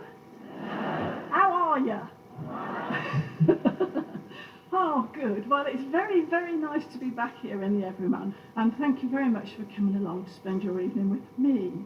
I'm going to talk about myself a little bit, because people always say two things to me when they see me. First, they say, "Aren't you tall?" Which is very easy to handle. I say yes. And then the next thing they say, always people say, "Where'd you come from?" Because of my accent. And I'm fairly local. I come from Stamford in the Vale, which always used to be in Berkshire, but unfortunately they changed the boundaries, and now it's in Oxfordshire. But I grew up in Stamford in the Vale. That's where I was born, and I lived there until I was 18. And I had 4 brothers. I've still got 4 brothers and a sister, and it was a very nice place to grow up. It was quite an idyllic childhood when I look back, although of course you don't think that at the time because you never think things are going to change. But anyway, we did have a lovely time as kids in Stamford, and we could do things according to the seasons of the year. And I'm not sure it's so easy to do that now, but at this time of year, as it came into autumn, we used to go nutting, we used to go climbing up the hazelnut bushes and get hazelnuts and conkers and chestnuts. And we used to go mushrooming and take a basket and get a great basket full of mushrooms. And then in the summer we used to go swimming in a river. There was a little river that ran through Stamford, well it still does, and it's called the River Ock. Now, you might not have heard of it, but anyway,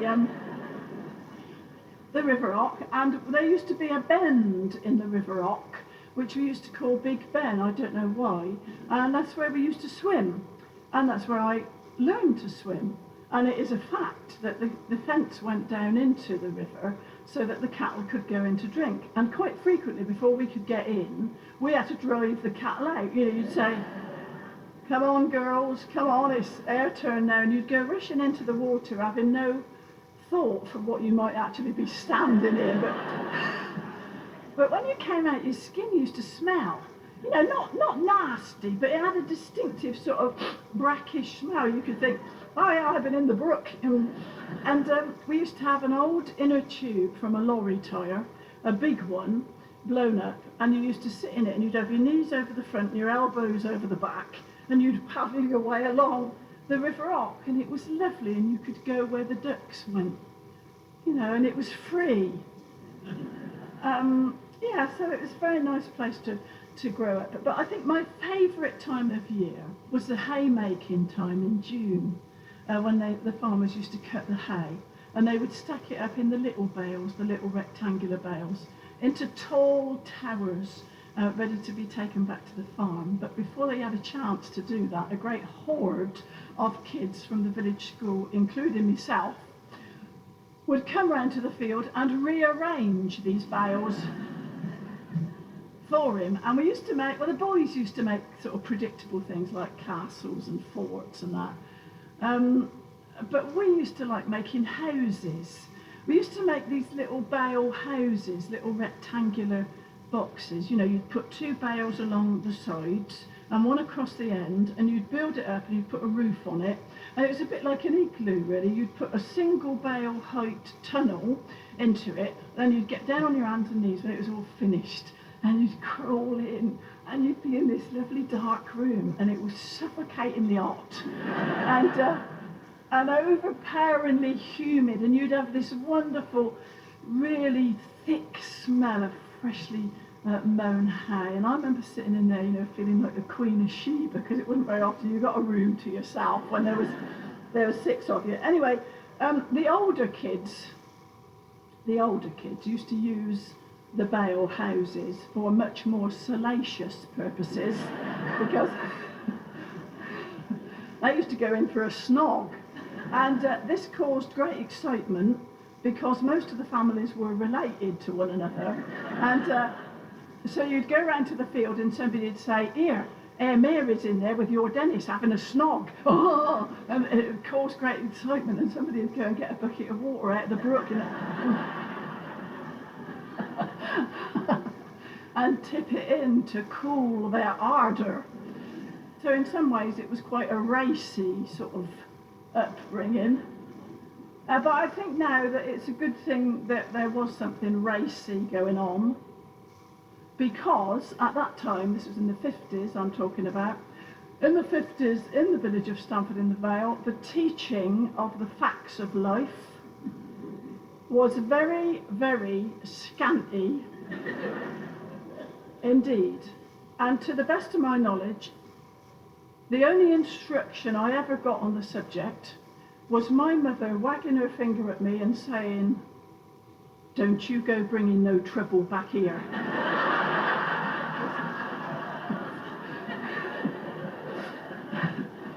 And that was about the beginning and the end of it, really. And when I think about it now, you know, when I think about the ridiculous way that the subject was introduced to us, when I think about it now, half of me wants to cackle with laughter and the other half wants to weep, because it was so stupid.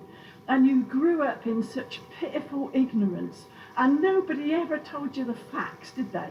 Nobody ever sat you down and said, now look, this is a bit embarrassing, but you really ought to know now how things work between men and women. I mean, wouldn't that have been nice? If somebody had just sort of sat down and spelt it out to you sensibly. But no, instead of that, the way it was done was that you were presented with a series of indisputable facts. The first and most crucial of which was this: that men were only after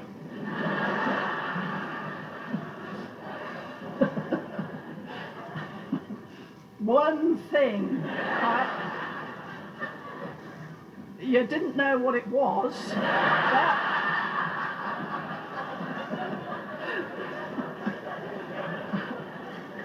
but they were after it, all right. And it was your solemn Christian duty to stop them from getting it. And this was by no means as straightforward as you might think, because as my mother often indicated, they would resort to subterfuge. And my mum often used to say, and whenever she was going to give you one of these nuggets of advice, she took up a certain position. She used to get like this. And my mum used to say, they'll say anything. They'll say anything they think you want to hear to get what they want. My mother had a very high opinion of men, as a matter of fact. And it wasn't just our mums who gave us this advice. You'd also get it from the other older women in the village. They would all make a contribution. And one lady I remember, I mean, I wasn't very worldly. You know, when I was 10, 11, all I thought about was horses. And I remember one lady in the village, a nice lady, and she was not unusual in that she had 14 children. No, because people had big families, didn't they? And she stopped me one day, and I was talking to her in the village, and she said to me in this wistful little voice, she said, don't do what I did, Pammy. You get the ring on your finger first. So no, half the time I didn't know what they were talking about. Well, I really didn't know what they were talking about. And my mum used to say something to me that I never understood then, and I'm not even sure I understand it now, but she used to say it all the time. She'd say, the woman has to carry the can.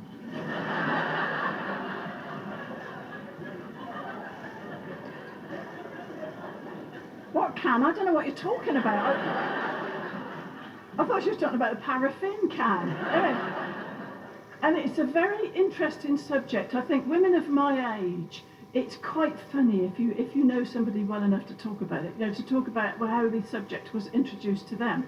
And I've got a very good friend, and I was talking to her about this, and she said, well, the way it was sort of done with me, my mother came in, and I could see she was all of a sort of a fluster, and she said, my mother said to me, she said, I suppose by now you know the meaning of the word connection.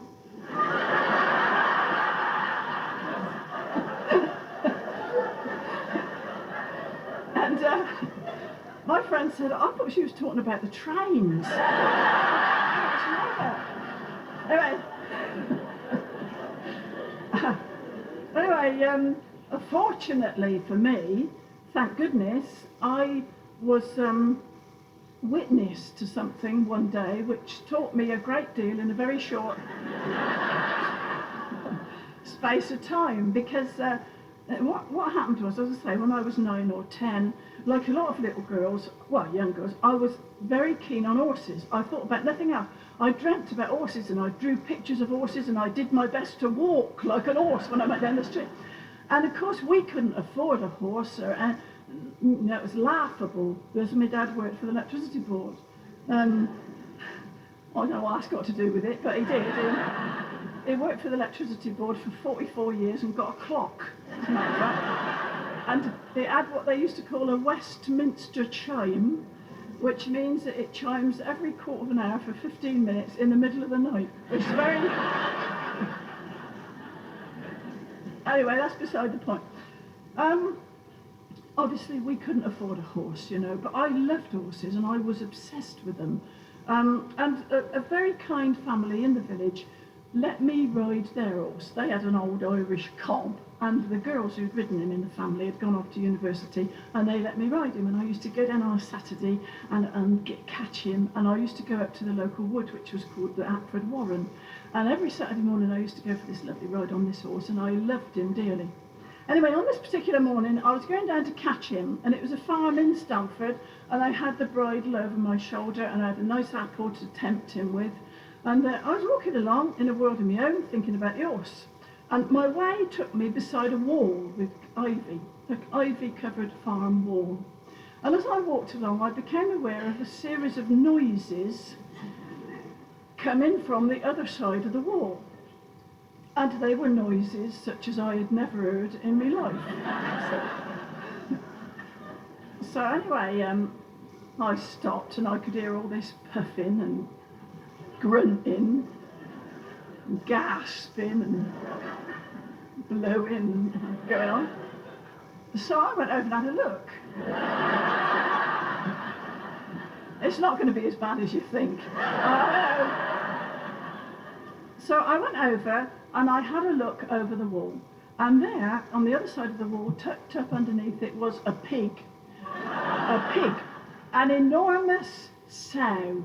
And she was laying underneath the wall, vast. She was a vast animal. And she was puffing and blowing, and her mouth was all flecked with foam, and she was getting up and lying down, and she looked in the perfect extremes of distress. And I was just about to race off and get somebody to come and have a look at her to see what was the matter, when suddenly she took in an enormous intake of breath. She went like that. And she did this tremendous push, and all these piglets shot out the other end.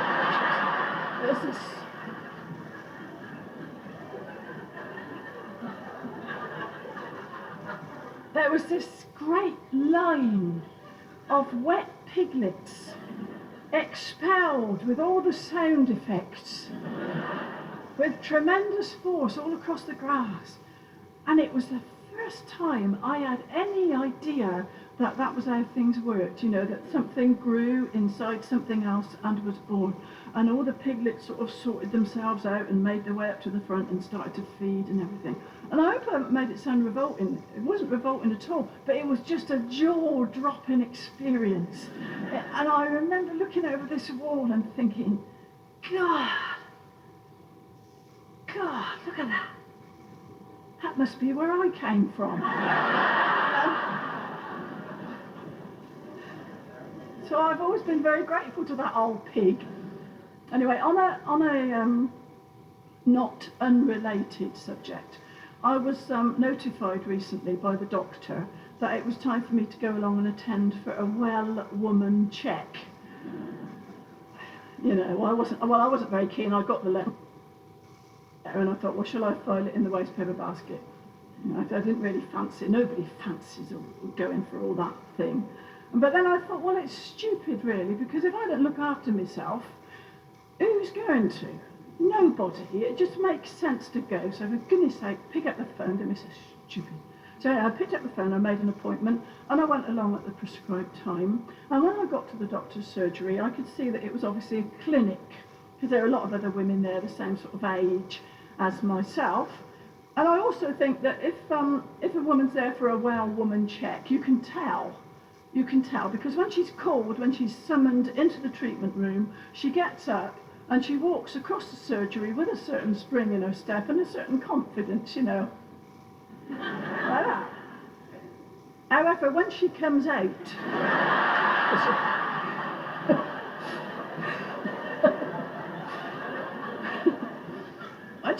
the whole situation has changed, and the walk has undergone a terrible transformation.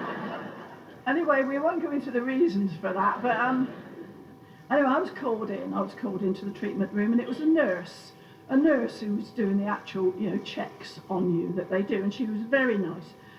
She said, "Good afternoon, Mrs. Russell," because that's my married name, you see, is Russell. My husband's been called Mr. Ayres for 23 years. And it gets on his wick. But anyway, she said, "Good afternoon, Mrs. Russell. If you'd just like to stand on the scale," she said, "we'll just see how much you currently weigh."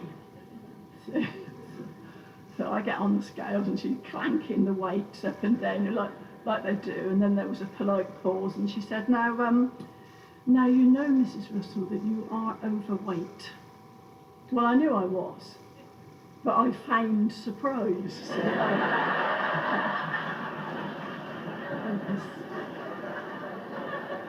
I said, "Am I?" She'd obviously seen it all before. She said, yes, you are." And I blathered a bit, you know, like you do. I said, oh, really? Oh, yeah, I thought I was about the right weight for my height." And she said, yes, well, indeed, this would be the case if you were 8 feet tall.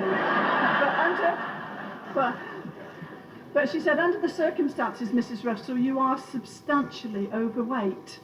And I didn't blather anymore because I knew it was true. I mean, you don't need anybody to tell you that if you put on a few pounds, you can tell for yourself, can't you? Everything's tight, your waistband's tight, and things don't go up and down, do they? They grip. And also I think you can detect little personal things as well, can't you? To be honest, in like when you get into the bath. There doesn't seem to be as much room for the water.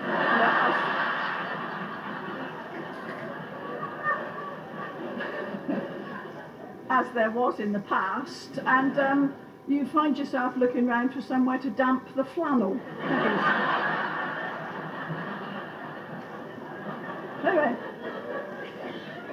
Anyway, this first poem, which I'd like to do tonight, is on the subject of people being overweight. And it's a sort of tragi-comedy, really. You can laugh or cry. Either is acceptable. But I have been overweight. I've been quite overweight myself, particularly after I had my sons. You know, I did find it very hard to shift. And I've been very disappointed here in the streets of Cheltenham, you know, when I was overweight and you'd look into shop windows and you'd think, oh, that's nice, I want to have like one of those. And you'd go in, they didn't have it in your size ever, and you just have to come out. Yeah, you'd have to come out with whatever they had. Instead of what you would really have liked, you'd come out with some old thing which was whatever they happened to have in your size. And so I have been overweight myself, and so I'm not taking the mickey. Anyway, here we are. In dream, this is about, I knew there was something else I wanted to say. This is about a young woman, and she wants to be a model. And she dreams of being a model, but unfortunately she is too fat. In dreams I prance where models dance, and Kate Moss is me crony. And I am slim and nimble like a stick of macaroni.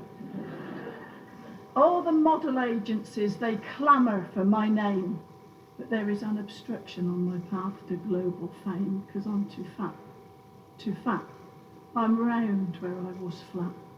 My trousers used to fit with ease, but now they don't go past me knees. My legs are like the trunks of trees. I'm too fat. Oh, but I can smell success in great intoxicating whiffs. I want to be with Naomi, where Claudia Sniffer sniffs. To mince along the catwalk, but the people gasp, who's that? Who can she be so visibly, so risibly fat? You're too fat, too fat. You're not modelling that.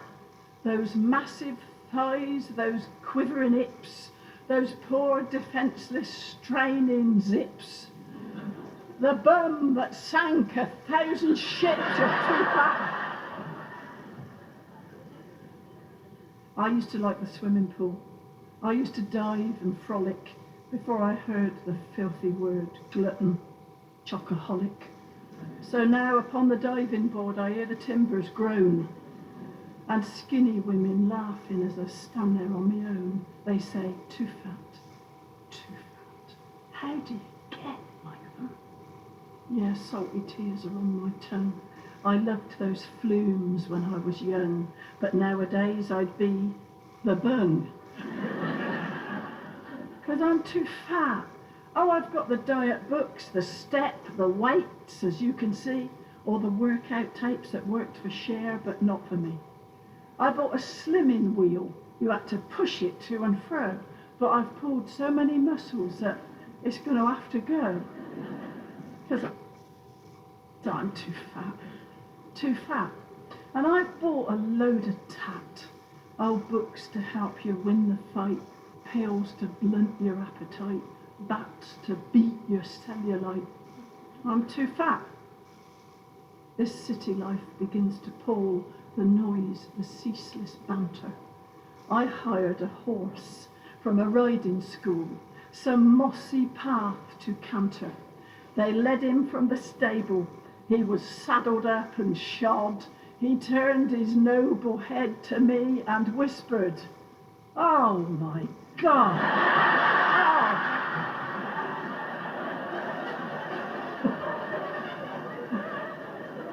too fat. Too fat, I'm not carrying that. You're not getting on my back, me vertebrae would all go crack. You'd give an horse an heart attack, you're too fat. So I'm going home defeated, and I'll lie on my settee, away from criticism and from public scrutiny. I'll have a walnut whip, because I feel so low today, and turn up the television so I can't hear people say, too fat, too fat.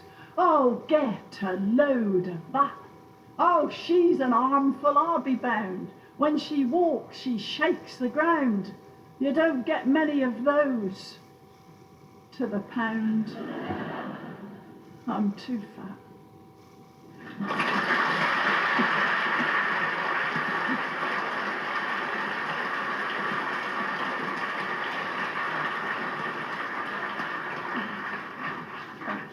Thank you. I've been to France. Yeah, I've been to France. I was invited to go to Antibes in the south of France to do a performance, in fact to do two performances in the theatre there. And it's a lovely theatre, it's a little theatre, and it's all upholstered in red, and it's very cosy and nice. And the only thing you have to try and put out of your mind as you walk out on the stage, in the hope of making people laugh, is that at one time it was a chapel arrest. And this can have a dampening effect on your spirits if you let it, so you have to be very strong. It was a particularly precious time for me. We were there for about 10 days altogether, and at the end of the period, my sons were going off on gap year trips. You know, Will was going off to Hong Kong and Australia, and James was going off to New Zealand, and so it was a very precious time for me, because it was a time when our family was together prior to it all being scattered. And so I wanted it to go well, you know, I wanted it to be a really nice holiday. And the only thing that I'm really embarrassed about myself, one thing that really sort of makes me cringe about, well, there's quite a few things really, but you know, one thing I really don't like about myself is the fact that I don't speak any languages. I didn't do it, well, we didn't do any languages at school. I left when I was 15, and then I suppose I just never had the gumption afterwards to study French or any other languages. And it doesn't bother me normally, but lately my husband goes to France quite a lot on business, and I go with him, and it's like somebody's pressed the mute button, isn't it? If you can't speak a language, you can't communicate, you just stand there like a lemon, and you can't ask anything or comment on anything or compliment anybody on a nice meal. You just stand there like a nodding dog in the back of somebody's car. And I've been to so many social gatherings with my husband in France, and all you can do, if you can't talk, is try and look amiable, isn't it? You just stand, and it is what you do. You go,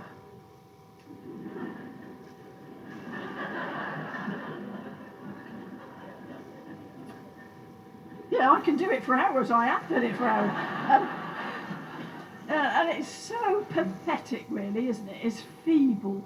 And I couldn't even ask for a cup of tea. You know, I had to say to my sons, get me a cup of tea. Well, yeah, and I thought, no, I thought, I want this holiday to go well, so I am even going to try, although it's late in the day, I'm going to try now to pick up a few words of French. Yeah, it can't be that difficult. Surely I've got 120 words a minute Pitman shorthand. No, I can understand all those little squiggles, and even now, if you wanted me to, I could write for you in Pitman shorthand, thank you for your letter of the 1st of November. What do you think of that? Yeah. So I thought, well, it can't be that difficult. You know, I'll see what's available, and I have got a computer. A lot of people think I write with a quill, but no, I've actually got a PC. So I went down to Bristol, I went to PC World, and I bought myself, I did a bit of research, and I bought myself a program, a computer program in French for adult beginners. And it cost me 70 quid. So it wasn't cheap. And I brought it home, and I was all ready to put it on, and I found I was nervous. I found I was all of a flutter, really. And when I thought about it, it was because it's one thing to fear that you're too long in the tooth now to pick up a new skill. You've left it too late. But it's another thing to have it confirmed. Anyway, I put it in the machine. I thought, well, I'll give it a go. And first of all, there was a little bit of Frenchified music, you know, like May Gray type of thing. And then somebody said, bienvenue. I didn't know what that meant. So I went on to the first lesson. And the first lesson in this French course, and this is perfectly true, was a picture. The first thing that you saw was a picture of a bird. It was a seagull, and it was wheeling in the sky. And a French man with a lovely voice, a sort of voice that made you think he wanted you to do well, spoke up, and he said in a lovely, kind way, he said, l'oiseau vole. The bird flies. Well, I shall never forget that. You know, it's there whenever I need it. I got it ready.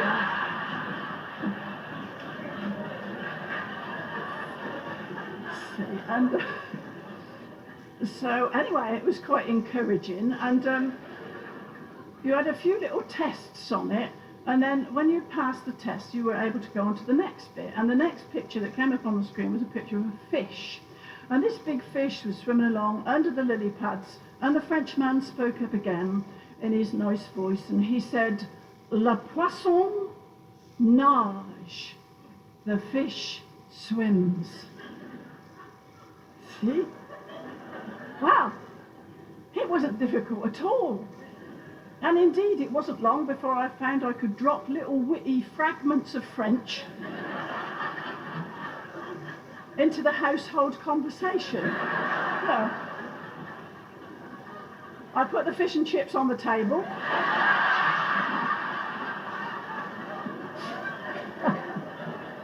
I said, hey, le poisson don't nage anymore. That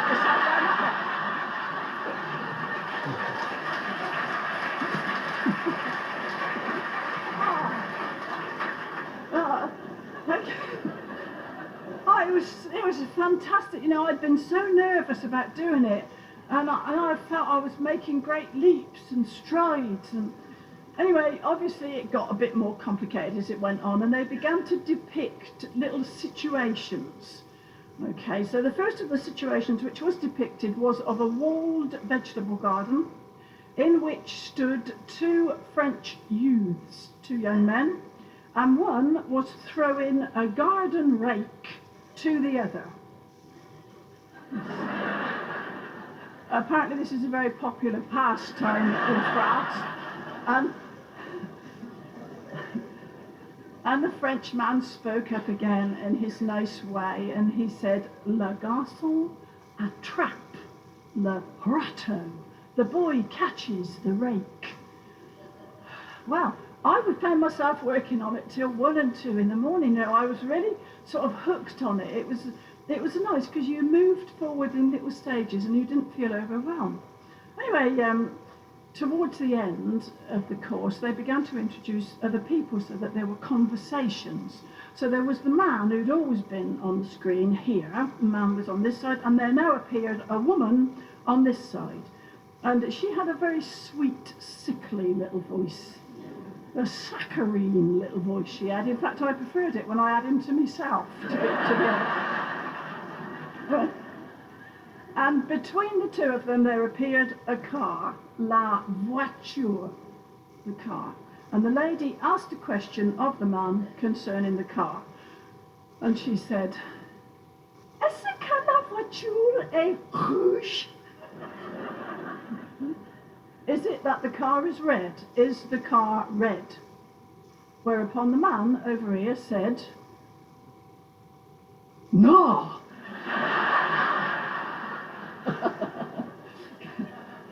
La voiture est bleue. Whereupon the lady, who obviously had defective eyesight, then said,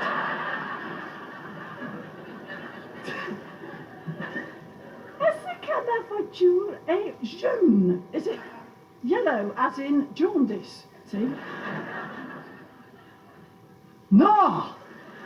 Bleu Well, anyway, you can see how the thing sort of developed. And there were 28 levels in the course. And at the end, no, you haven't got to laugh, because this is one of my great recent achievements. At the end, they had what they called a random tutorial, and they fired questions at you from all the previous 28 levels, and you didn't know what was coming. And I, the duffer, got 100% every time, and I just cannot tell you what it did for my ego, you know, because I thought I wouldn't have a clue, and that wasn't the case at all. I soared through it, and I got full marks at the end, and I couldn't wait to go to France, you know, when it was time to go to Antibes, because I imagined myself holding urbane conversations, you know, with the French, and I couldn't wait to go and speak for myself for once. Well, anyway, I was disappointed. I was disappointed on two counts, really. The first count, I was disappointed because nowhere in the length and breadth of France did I meet any man, woman, or dog who spoke anything like him. You know, he was lovely, and his words were all chopped up. You had a word and then a space, and then a word and then a space. You know. Whereas, once you got to France, they all spoke at the speed of a Kalashnikov in this great continuous ribbon of words, and you didn't know if that word was joined to the bit before or the bit after. Oh, it was terrible. And well, to be perfectly honest, I couldn't follow it at all. I couldn't follow it at all. I was so disappointed. And I was disappointed. Thank you very much. I knew you'd be sympathetic here in Cheltenham. And the other thing I was so terribly disappointed about was the infrequency with which I was called upon to use those phrases which I had so painstakingly learned. You know, nobody asked me to catch a rake. Everybody seemed to know what colour the car was. Nobody said what colour's the car.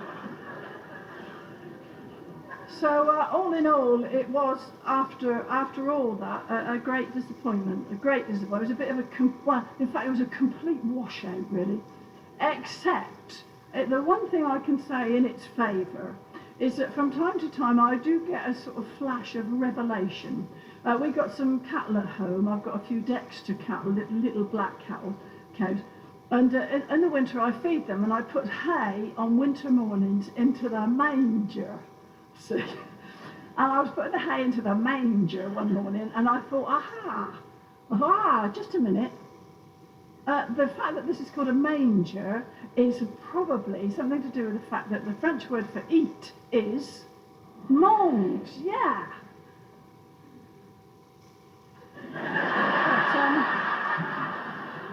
But whether that was worth 70 quid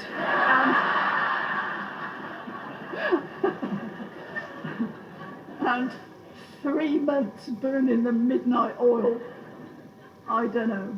This is a poem about a man who wanted to travel. He wanted to travel, but he did not want to travel by conventional means. He had his own dream. Clive, the fearless birdman, was convinced that he could fly. At night he lay in bed and dreamt of soaring through the sky, of winging through the clouds and gliding far out into space. And he had a leather helmet with a beak stuck on the face. Clive, the fearless birdman, had a wife who did not care for this fly-by-night ambition of cavorting through the air. With mockery and ridicule, she did her best to kill it, and cruelly filled his breakfast bowl with cuttlefish and millet. But in his little potting shed, he'd built some mighty wings out of balsa wood and sticky tape and plasticine and strings, up to his neck in feathers which had taken months to pluck. He laboured with his Evo stick, he fashioned and he stuck. and he tried it on at last and slowly turned from side to side. So wonderful was it that Clive the birdman slumped and cried. So glossy were the feathers, all in silver grey and black, with eider down all at the front and turkey down the back. It's strapped on with a harness buckled round his arms and throat, all made adjustable to fit the thickness of his coat, and just to see him walking down the street made women shriek as he flapped by in his harness and his helmet and his beak. So Clive announced to all the culmination of his search, and he told the local paper he'd be jumping off the church. Seth, the old grave digger with his face as black as coal, said if he jumps off the steeple I shan't have to dig an hole.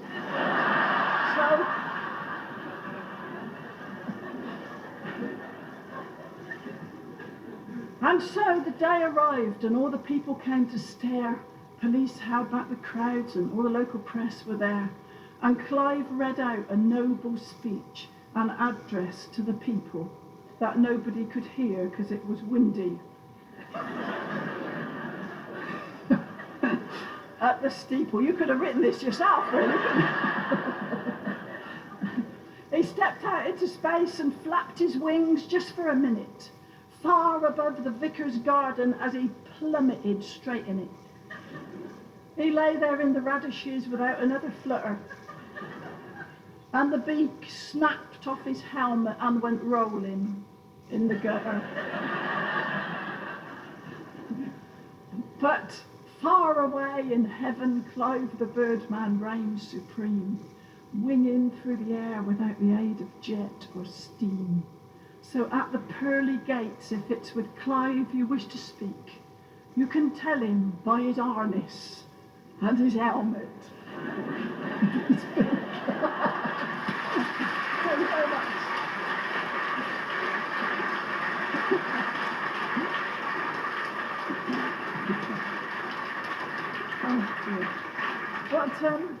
What a poetic audience you are, if I may say so.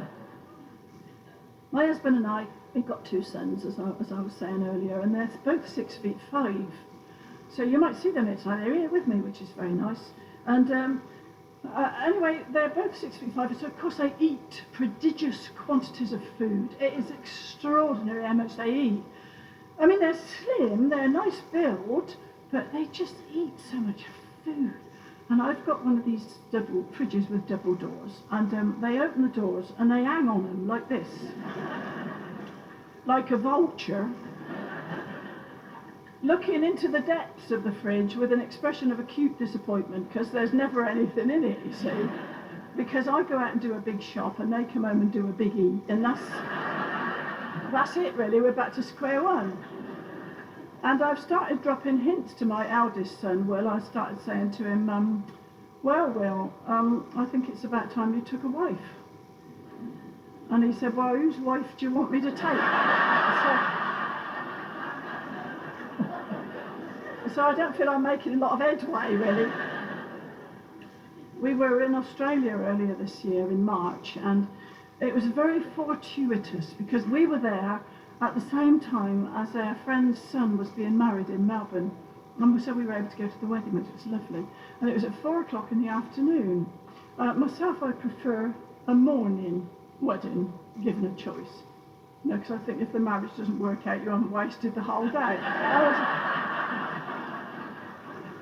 No, but it was a lovely wedding. It was a really lovely wedding, and the bride had chosen to wear her grandmother's dress, so she looked absolutely stunning. I mean, her grandmother was freezing, but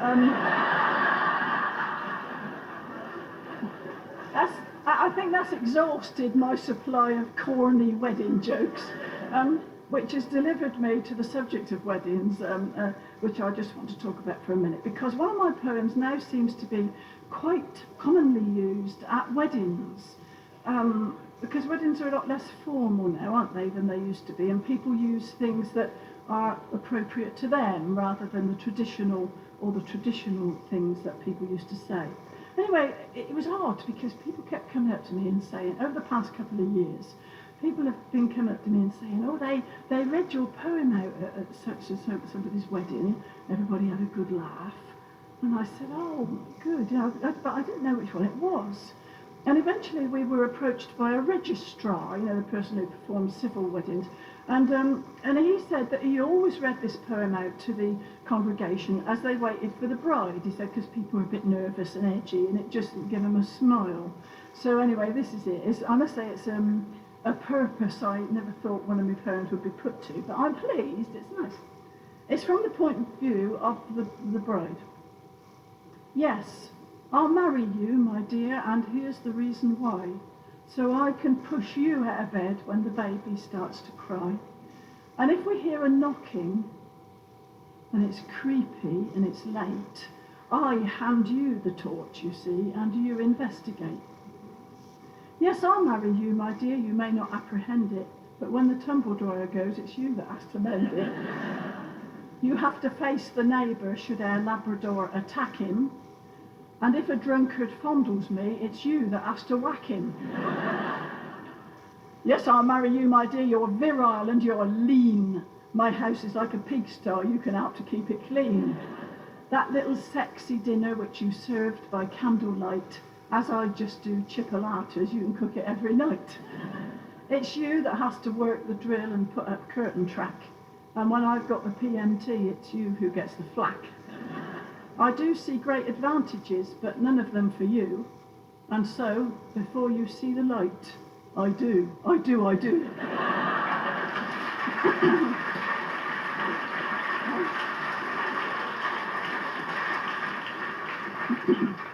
Now, what I like to do, I've got a list of things that I put together, and I hope it contains sort of old and new and a variety of sort of light and shade.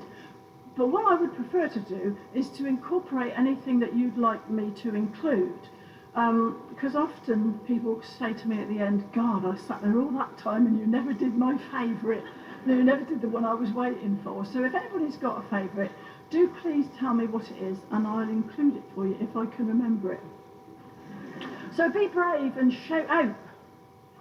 The parrot. Oh, right. Okay, I'll do the parrot. Anybody else? The husbands, yeah. What they should have asked my husband, yes. I'll certainly do that one. So that the husband and the parrot. Anybody else? Yes, maps. I do maps and I do teeth. Yes, right, that's fine. I think that'll do nicely. Thank you very much. So it's maps, teeth, parrot. They should have asked my husband. That'd be nice because I've got a few things I want to include of my own. So, no, I'm only joking. Not such a nice subject now. I'm going to talk to you about teeth. In fact, I'll do the tooth poem now because I was going to tell you that recently I had to go and have a wisdom tooth out. And it wasn't something I was looking forward to at all. I went to the dentist and I've been having trouble with this tooth up the back. And anyway, in the end, the dentist said to me, it's died. He said, it's dead, your tooth, I'm afraid. And he said, I can really only now recommend 2 courses of action. He said, I can recommend you to a colleague who can carry out extensive root canal work on your tooth. Or you could come into the surgery and I could extract it here for you. So I said, well, thank you very much for those 2 enticing possibilities. I'll go home and see which one turns me on the most. So anyway, well, I went home and I was so disappointed in myself because I just was so nervous and I couldn't pluck up the courage to ring up and make an appointment. It was pathetic, really, and I crept around in a terrible cloud, just imagining what it'd be like, because I've got a very fertile imagination, and I could just imagine going into the dentist, the horrible smell that you get in there, and anyway, in the end, I give myself a talking to. I often do that. I'm very, very fond of the talking to, and I said to myself, what exactly is it you're waiting for? You're walking around in this terrible depressed state. What are you waiting for? It's dead. It's not going to have a second coming. It's had it. So just imagine for a minute then that you've had it out. Now just think about that. You've had it out, you've come out into the sunshine, you've left the building behind, you come out, you've had it done, you've got a great wad of cotton wool at the socket, you'd feel like dancing, you dance down the street, wouldn't you? You'd be so happy. Well, what's stopping you, really?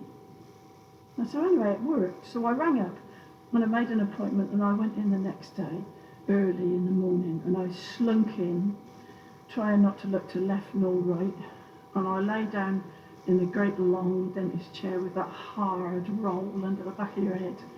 And I tried not to listen as he was turning over all the tools in his toolbox,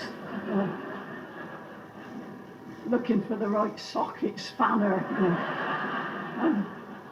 And then eventually, in my peripheral vision, I saw this great hypodermic approaching. And suddenly I heard this reproachful voice coming to me through the ether. Oh, I wish I'd looked after me teeth and spotted the dangers beneath. All the toffees I chewed and the sweet, sticky food. Oh, I wish I'd looked after me teeth. I wish I'd been that much more willing when I had more tooth there than filling, to give up gobstoppers from respect to me choppers and to buy something else with me shilling. Oh, when I think of the lollies I licked and the licorice all sorts I picked, the sherbet dabs, big and little, all that hard peanut brittle, oh, my conscience gets horribly pricked. See, my mother, she told me no end. If you got a tooth, you got a friend. But I was young then and careless, my toothbrush was airless. And I never had much time to spend, you know. I showed him the toothpaste all right, I flashed it about late at night, but up and down brushing and poking and fussing, it didn't seem worth the time I could bite. But if I'd known I was paving the way to cavities, caps and decay, to the murder of fillings, injections and drillings, I'd have thrown all my sherbet away. So I lie in the old dentist chair and I gaze up his nose in despair. And his drill, it do whine in these molars of mine. Two amalgam, he'll say, for in there. And how I laughed at my mother's false teeth as they foamed in the waters beneath. But now comes the reckoning. It's me. They are beckoning. Oh, I wish I'd looked after me too.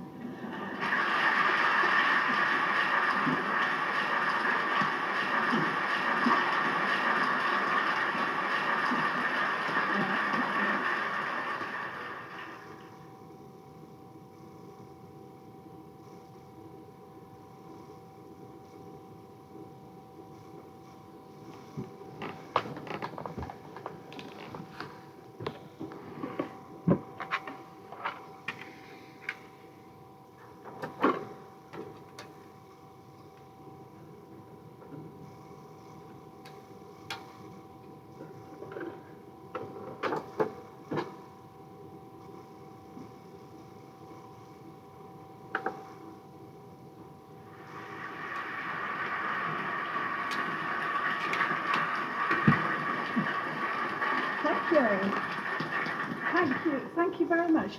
I've been to Africa. I've done a lot of... I've been... What? Not in the interval, no, not in the interval. But in the last 12 months I've been very fortunate because I've travelled to all sorts of exotic places. And just after Christmas, I was invited to go to Kenya, to a place called Malindi. When we were at school we had to call it Kenya, but it's Kenya now, isn't it?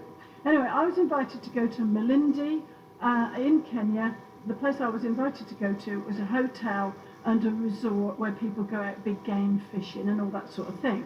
It was just an 8-day trip, an 8-day trip, and for me to do my little show and then come out. But it was lovely. But the only trouble was I didn't know what to wear. I didn't know what to take because I'd never been to that part of Africa before, and everything I read said, no, it's malarial, so don't wear bare arms, wear things with sleeves. And I didn't have any evening wear really with sleeves, and it was the wrong time of the year to shop for it because everything had gone. And anyway, all the evening wear you buy is black, isn't it? Everything's black. Anyway, I didn't know what to take, and I got in a state because it was upon me. I had to go, and I didn't know what to take. So I finished up taking far, far too much. I packed loads of stuff in this great big elephantine green suitcase, and my two poor sons staggered around the tropical steaming heat of Africa with this damn great suitcase saying, "You, mother, are a right pillock." And I was.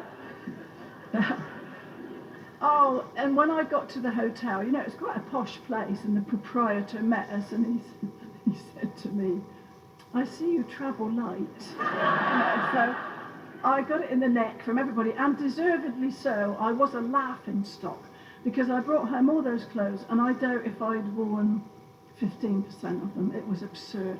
Anyway, I came home and I was talking to my girlfriends about this, and they seemed very flippant about it, and they said, "Oh yeah, I always do that, I always take too much." And they didn't seem ashamed like I was of my mistake. Anyway, I thought I might have a go at writing a piece about the whole business of packing. And so this is my most recent effort, so you see what you think of it.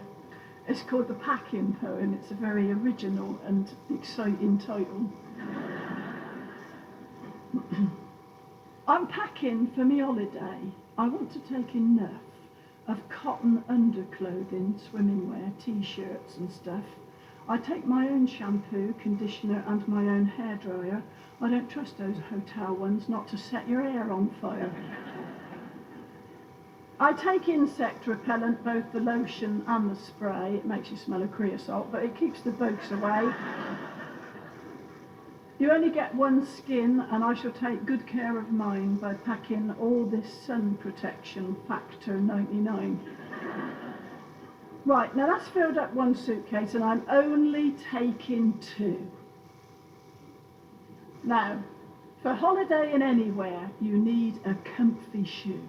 So it's sandals for the sunny weather, walkers when it's cool, flatties for sightseeing and some flip-flops for the pool, higher heels for evenings, but these make me ankles ache, so I'll take some lower strappy ones in case they're a mistake.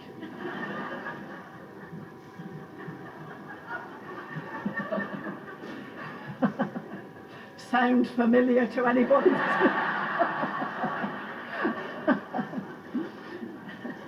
But my feet look neglected. I'm not proud of them. Oh my, but it's been so cold I haven't really seen them since July. Women with attractive feet will look at mine and scoff, so I'll take some nail polishes and stuff to take it off, clippers, moisturiser and a piece of pumice stone so I can rasp the soles when I am safely on my own. Well, that's filled up that suitcase. So I'll have to take the 3. But taking one half full seems very sensible to me, because when you've hit the local markets, you've got spaces free and clear to pop in every keepsake, knick-knack, gift and souvenir. Now, moving on to clothing.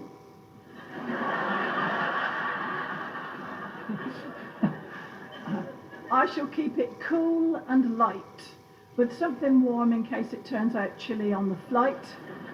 I'll need a coat for going to the airport there and back, and then again it might be raining, so I'll have to take a mat.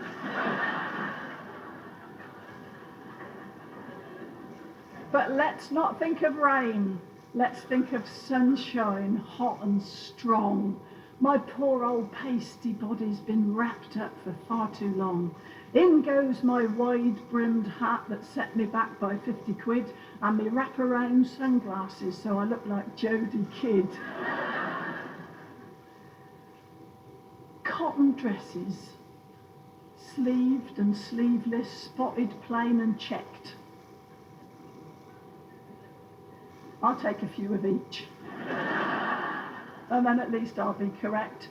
Trousers light and dark with an elasticated band, so I can eat too much, sit back and let it all expand.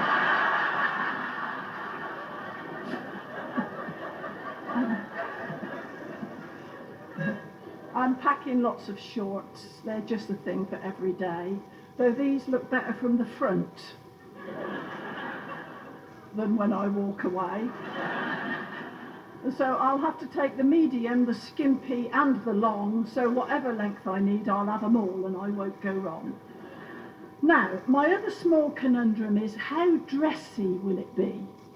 Because I don't want a situation where the odd one out is me, but if I pack something glamorous and pull out every stop, well, I could look like a Christmas tree and well over the top.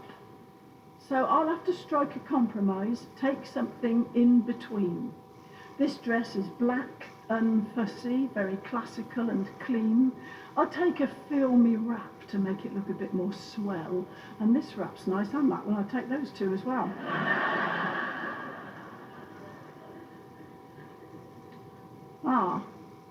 Well, it's filled up that suitcase. So I'll have to take the 4. It's getting rather difficult to move across the floor. But they're necessary items, all essential for the trip. I tell less travelled friends, don't overpack, you take my tip. Finally, the traveller's checks, the tickets, cards and cash. Earplugs if the passenger next door talks balderdash. My little bits of jewellery done up in a roll, 10 blockbuster novels and my paracetamol.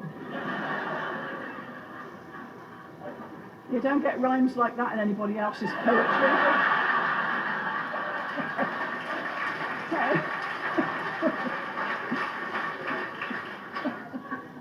You wait a long time for a bit of paracetamol in anybody else's poetry. Well, just a few more incidentals: glasses, cameras and clocks, passport, medication and a pair of special socks to prevent deep vein thrombosis. I've been wearing them all day.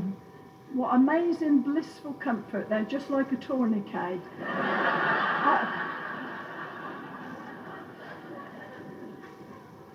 That's it, I'm packed and ready. What a woman, what a star. My husband's coming up to take the cases to the car. He's bounding up the stairs, he's here, he's opening the door, taken one look at the luggage and passed out upon the floor.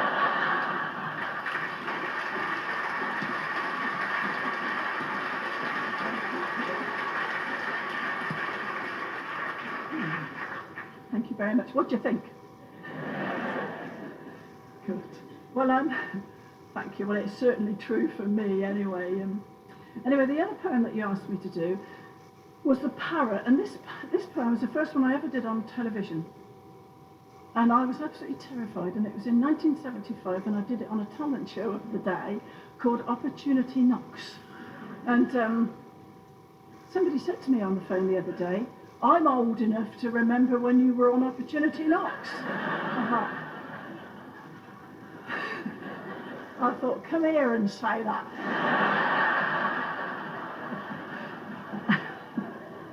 Yeah, that's what he said. That's what he said. Yeah. I mean, the thing is, I don't mind how long ago it was, because I think I'm so lucky because I'm still here and I'm fit and I've still got a lovely audience. So I feel I'm extremely fortunate, you know, that I've been able to do this job and enjoy doing it so much for such a long time.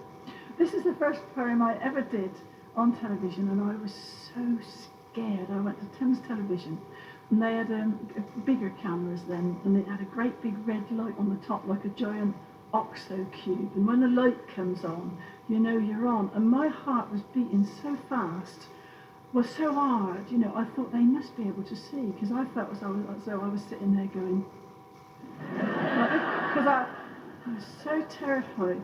Anyway, this is an almost true story, but I have embroidered the end a little bit, and it was about a visit I paid to the Cotswold Wildlife Park in the 70s with a very nice friend of mine who was a teacher, a chap who was a teacher, he was my boyfriend at the time. And this poem also features the very rare performance of me imitating a dying parrot.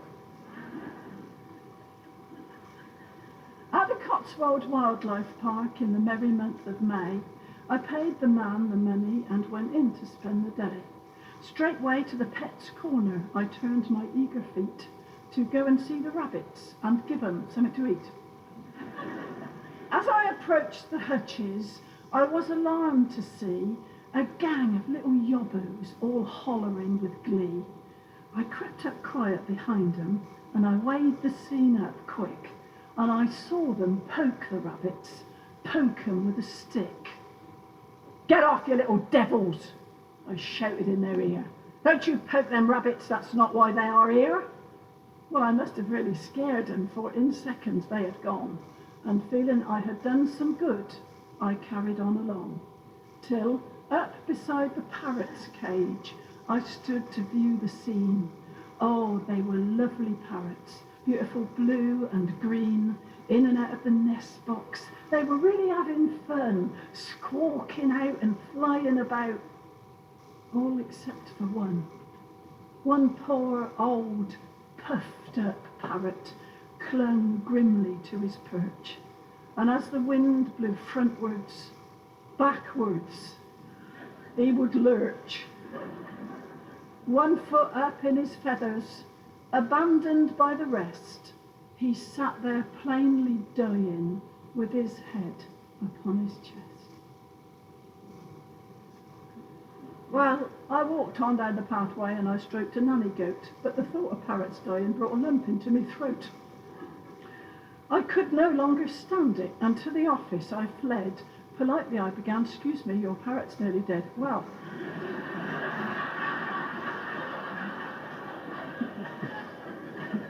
while me and a curator, in urgent leaps and bounds, with a bottle of parrot cure, dashed across the grounds.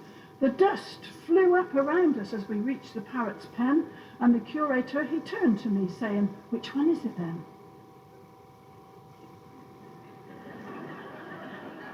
And you know what I'm going to say. He wasn't there at all, at least not where I left him. No, he flew from wall to wall, as brightly as a button did he squawk and jump and leap. Well, the curator was very kind, saying, "I expect he was asleep." But I was humiliated as I stood before the wire. The curator went back to put his feet up by the fire. So I let the parrot settle, and after a short search, I found the stick the yobbos had and poked him off his perch.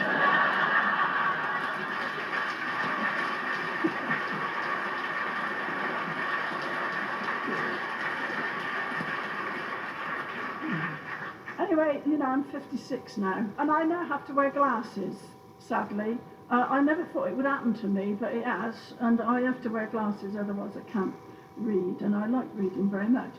And try as I might, I cannot feel any affection for my glasses. I mean, I'm grateful to the optician, because without my glasses I couldn't read, but I can't feel any affection for them because I can never find the damn things. And I waste so much time traipsing around the house. Did I leave them in the kitchen? No. Did I leave them by the bed? No. I leave them by the telly. Oh, God, it's criminal the amount of time I waste. And when I finally find them, I could mangle them to shreds.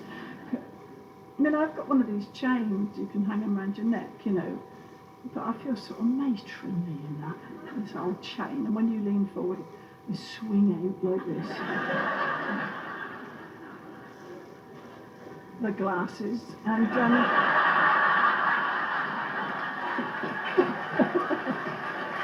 who said that? Yeah.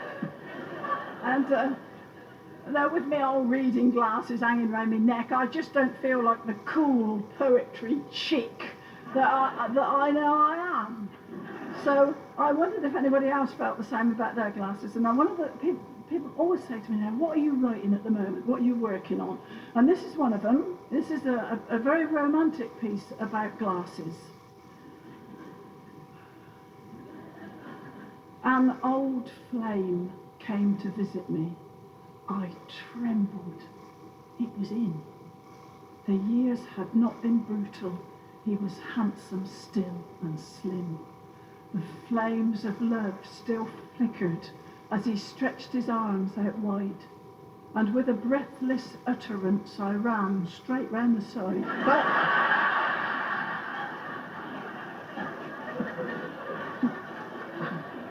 But if I'd only had me glasses, I'd be there.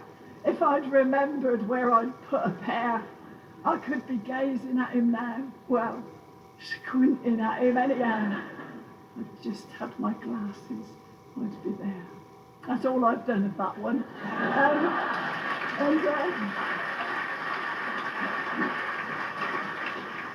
And I am thinking about writing another one about bringing up teenagers. I've only actually done the title of that. The title is, don't bother, I'll do it myself.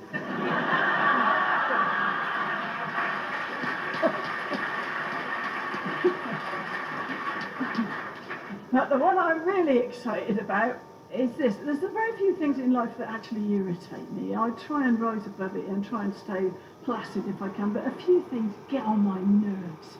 And one of them is just a minor one really, but it's those hot air blowers that you get in toilets that are supposed to dry your hands. Yeah, I mean, that's such a waste of time. You watch anybody drying their hands, they're washing them, they'll get some time.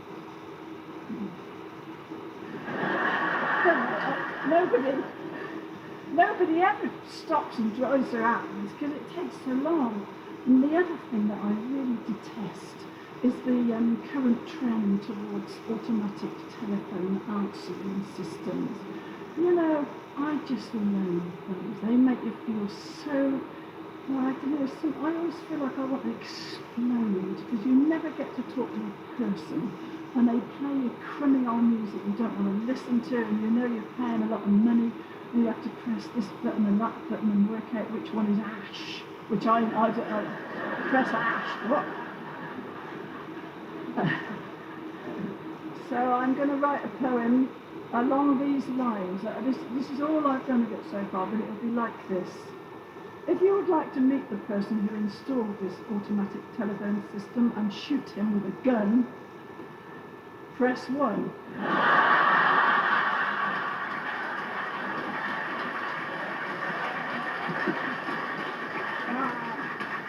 I think it'll have a great deal of popular support, don't you? Yeah. People always say to me now, what is your favourite poem? You've written a lot of poems and had a lot published, but what is your favourite? And it's very hard to say, really. What always happens is I write something new and I think, oh, it's a masterpiece. You know, what a classic piece of work. And then after a little while, common sense prevails and I realise it's about the same as all the others. But there is one that I do particularly enjoy performing, and it's this one, which I'd like to do for you now. You see, I had our sons quite late, really, compared to most women. I had William when I was 35 and I had James when I was 37. So, you know, I did just manage to squeeze them in before everything collapsed, really.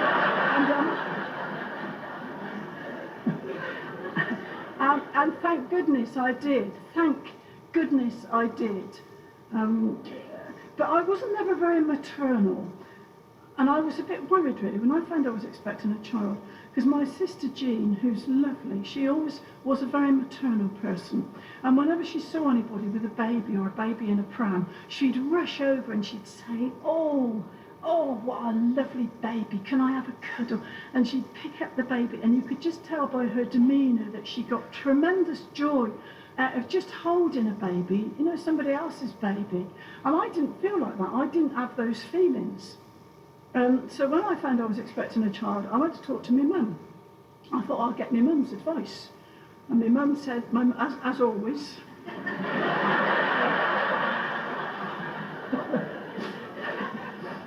Emma, Mum said, the love comes with it. And in this, as in everything else, my mother was right. But I still think it's cutting it a bit fine.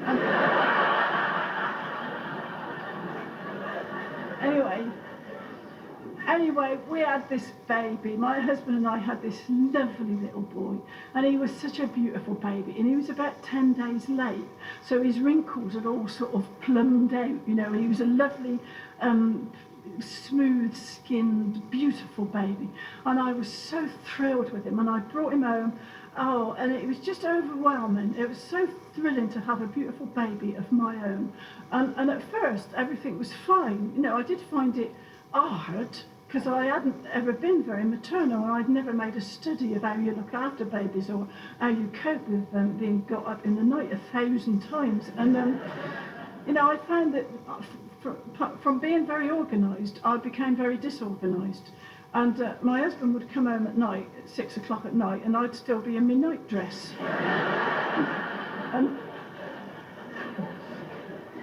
And he sort of developed an edge to his voice.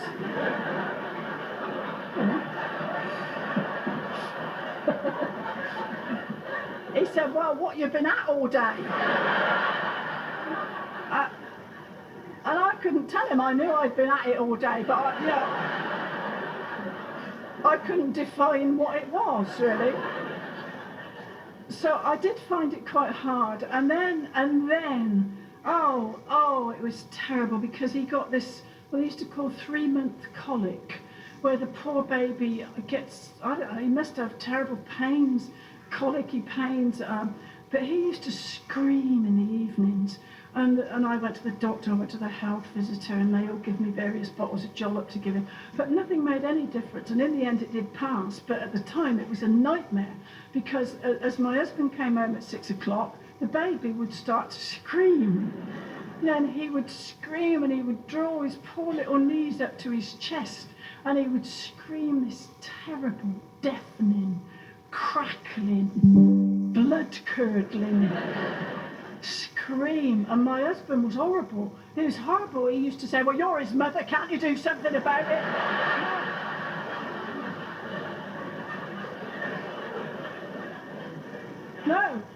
No, I don't know what to do about it. Oh, it was a nightmare. It was really difficult. And I was so stupid. I didn't want to let on that it was all getting a bit of a struggle. And it came up to Christmas. It came up to Christmas, and rather than wait for somebody to invite me to their house for Christmas, because I was anxious to look as though I was really coping well, I invited everybody over to us. And I remember on the Christmas Eve, I was so tired. And at midnight on that Christmas Eve, I had a big gang coming the next day. Do you know what I was doing? I'll tell you what I was doing. Midnight, I was fit to drop. I was making mince pies. I was cutting out the little shapes, brushing them with egg and milk, a little sprinkle of caster sugar, pop them in the oven. And that's what I was doing. Why I didn't go around to Sainsbury's and get a gross, I don't know. Anyway, I'm not a natural cook. I'm not. I've tried for years, but I'm not. The first batch of scones I ever cooked for my husband, he took them outside and nailed them on the shed.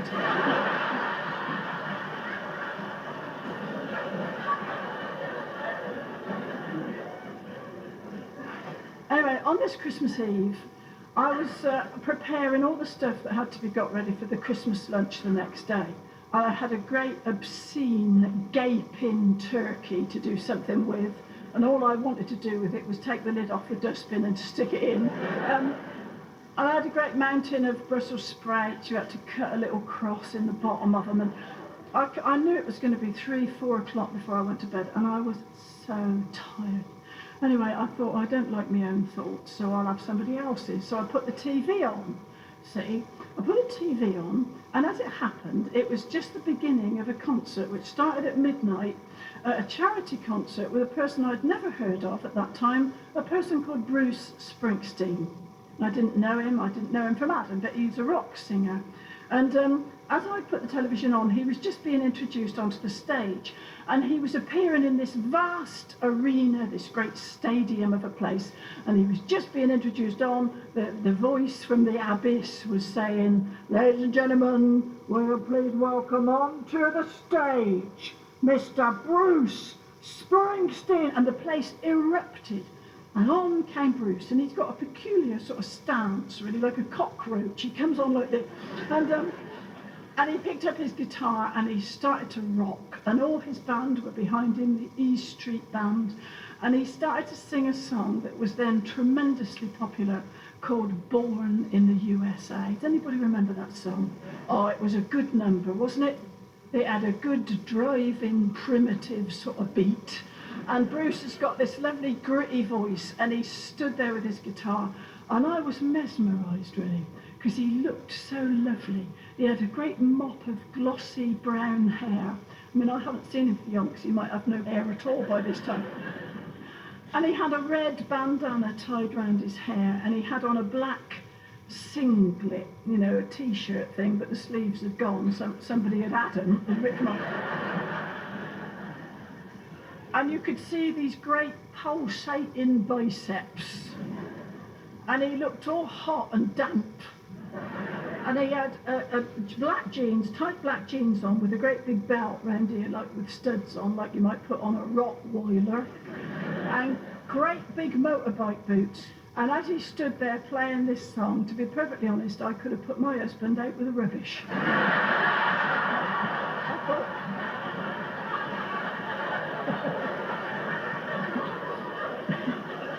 I thought, oh, wouldn't I like one of those at home?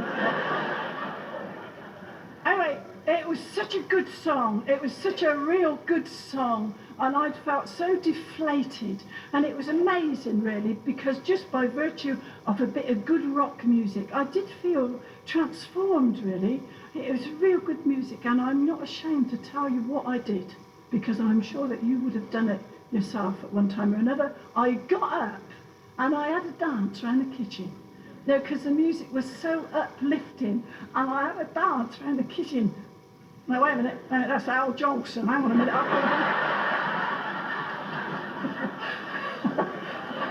Yeah, I kept dancing across the kitchen to this wonderful music, and I felt so different. You know, I had felt so crushed and tired and exhausted and worried about the next day, and because of the music, I felt uplifted and energized and positive and highly, smoulderingly attractive.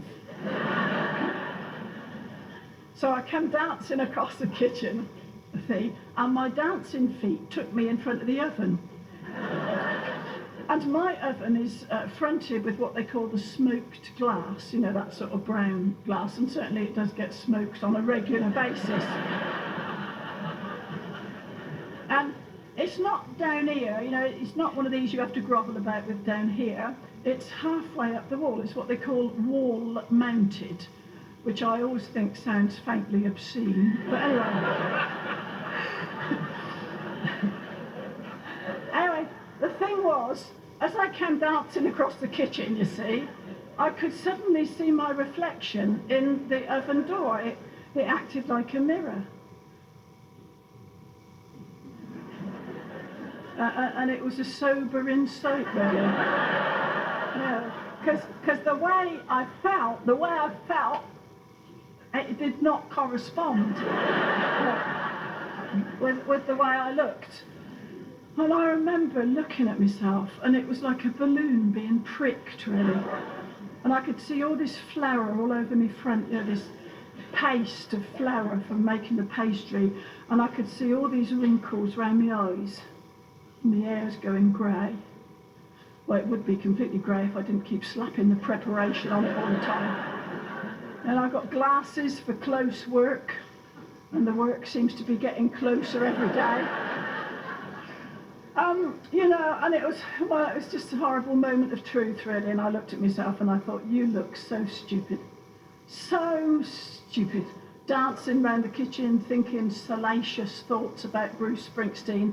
You know, it's time to behave now with dignity and restraint as befits a woman of a certain age.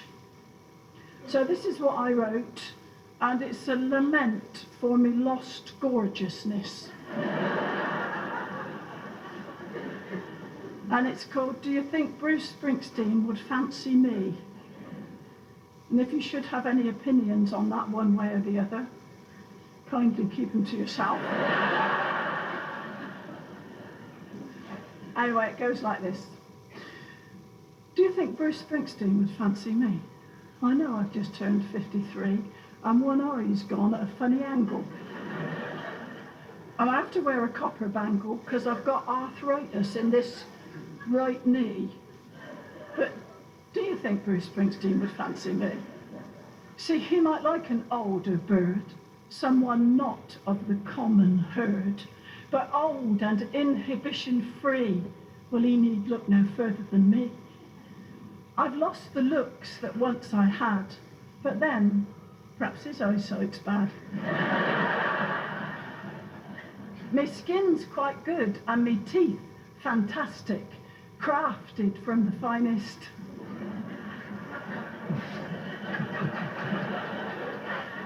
Plastic. So next weekend at the NEC, oh, do you think Bruce Springsteen would fancy me? See, he might like to dance with me if I keep the weight off me gammy knee, but there again me kneecaps click. Still, I needn't take me walking stick. No, I'd be like a magnet to him. The sight of me would go straight through him. One boss eye and me hair gone grey, singing Born in the USA. Of course, Bruce is used to admiration. He's idolised in every nation. He's cheered and clapped in every state. Me, I'm clapped at 8:30.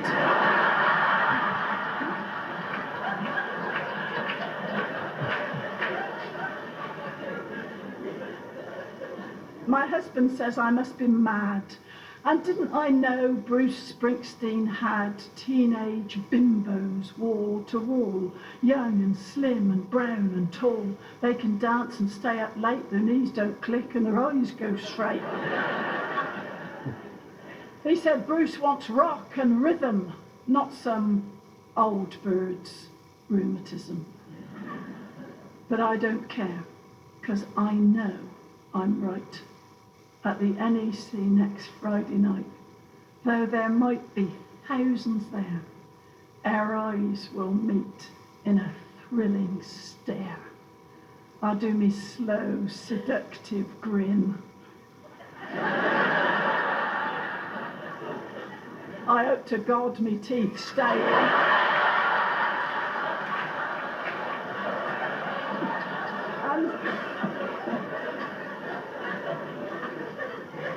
And in that flash of recognition, Bruce and I will have ignition. Just draw the veil on he and I, alone against the starlit sky. The billows pound upon the shore, and me clicking knee will be heard no more.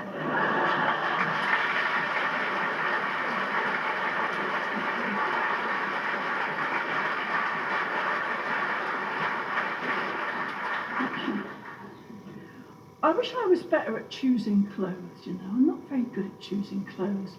And I do envy women who've got lovely wardrobes that haven't got too much in, you know, but all the things go together and they're all nicely coordinated and that. Because my wardrobes are stuffed with things and none of them go together, you know. And I've got a lot of things that are nice, they're good quality things, but I never wear them. You know, I liked them in the shop, but when I got them home, I didn't like them for some reason. Yeah, and I know whenever I bought one of those things that proved to be a mistake, it's always been when I bought it in a hurry. You know, I went out and bought it in a rush, and I think that is always such a bad idea. And so I don't do that anymore now. If we get an invitation to something, I say to myself, well, I'll tell you what you're not going to do. You're not going to run around the shops like a scalded cat and buy something else which is going to hang up there and never get worn. You can go up there now and you can look through what you've already got. I mean, there must be something there that's perfectly adequate. What's the matter with you? Hey, for goodness sake. I frightened myself there. So I go up to my wardrobe. I hate opening my wardrobe because there's all these clothes in there and they all say, you shouldn't have bought me, I was a big mistake. So I make myself go through from one end. I don't even look, I just take out the first thing and I look at it and I say, right, now why can't you wear this? This is a perfectly good quality garment, what's the matter with that?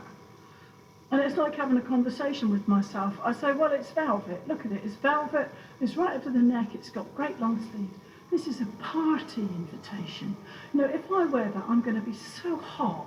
You know, everybody else is going to be in little dresses with the shoestring straps, and I'm going to be all wrapped up in this velvet shroud. You know, thinking of everybody I ever heard of who spontaneously combusted. Well, I'm not wearing that. It's too hot. Well, all right. All right then, well, what about that next one? Now, that's nice. Look, it's a very fine fabric, and it's got a lovely cool, what they call a scoop neck.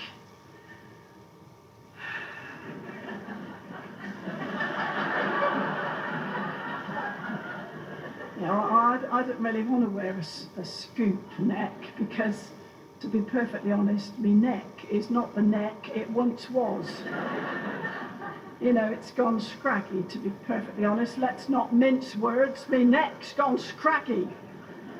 I mean, I suppose I could always wear one of those scarves on backwards, but if you do that, everybody knows you're only trying to cover up your scraggly neck. So.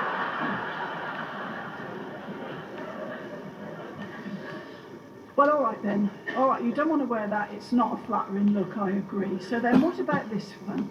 Now, this is a lovely dress. It's got a little collar that will frame the face and make you look enchanting. And it would be cool again, you see, because it's sleeveless.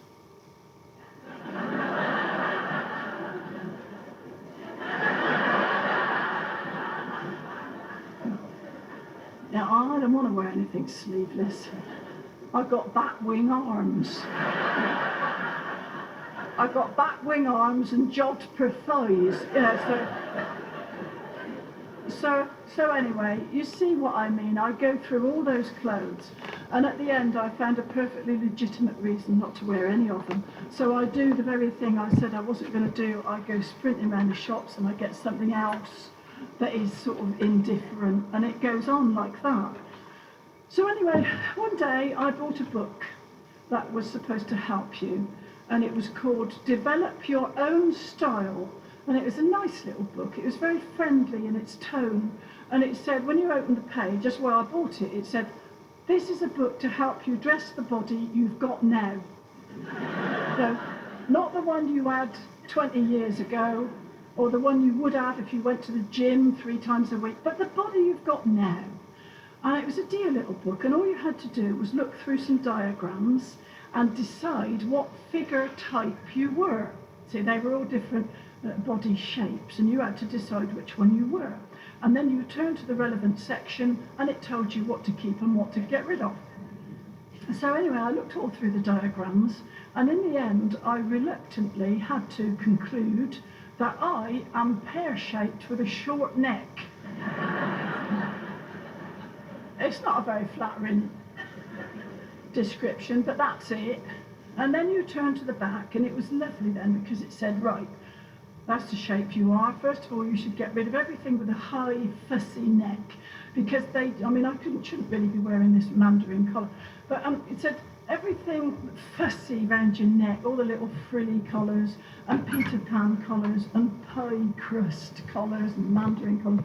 All they do is they make your already short neck look even shorter. You know, so now you must go out, now you've been enlightened, and get things with a lovely long line, you know, a V-neck, lapels, that type of thing. Anything which will elongate the throat. Now, my husband is always saying that he would like to elongate my throat.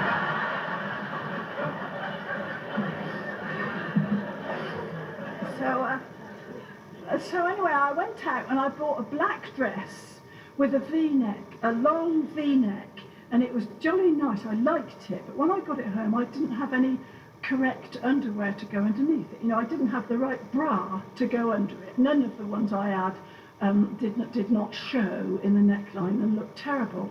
So at that time there was a big advertising campaign on for the Wonder Bra, and so I thought, well, I'll go and buy one of those. I'd never had one before.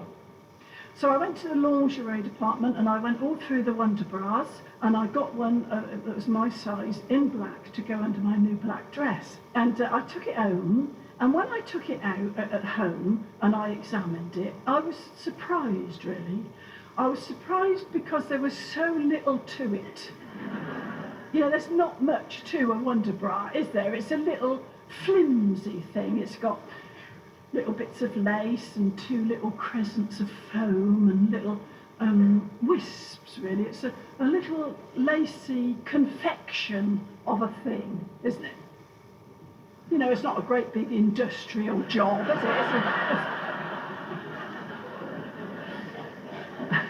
It's a very innocent looking thing, but when you put it on, it does exert the most extraordinary forces in from the sides like that, up from the south like that. Everything gets lifted and shaped, and it's like a suet pudding, really, also. And when I put it on, I was so impressed. I mean, I've never seen anything like it, because it was a real sort of raunchy looking thing for me. I always dress very safely, but this was a real sort of raunchy looking, and I loved it. It was a good fit. It was an exquisitely comfortable fit, and it looked beautiful. As long as I stood up ramrod straight like this and made absolutely no attempt to look at my feet. Right? As long as I walked along like this, I was all right. But as soon as I tried to do anything like you really have to do in life, like bend down and feed the cat, well, the best way to do it, I found, was to stick one leg out the back, really. And sort of do it like that. Because otherwise, if I tried to lean forward from the vertical, I found that once I got past a certain point, all the goods fell off the shelf.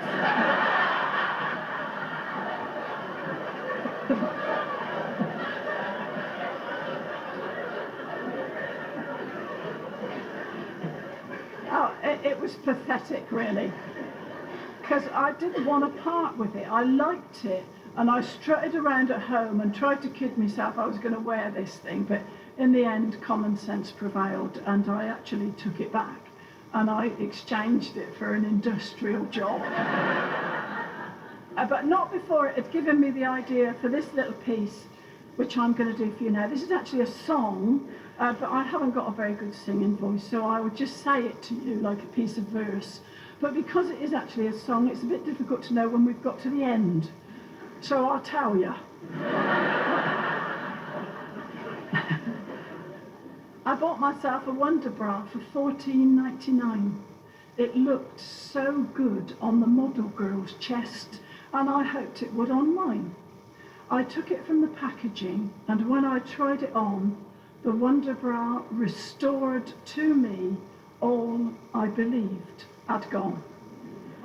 Oh, it gave me such a figure. I can't believe it's mine. I showed it to my husband, and it made his eyeballs shine.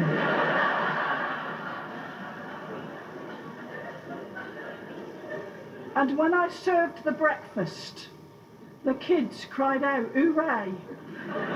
There comes our darling mother with her bosom on a tray."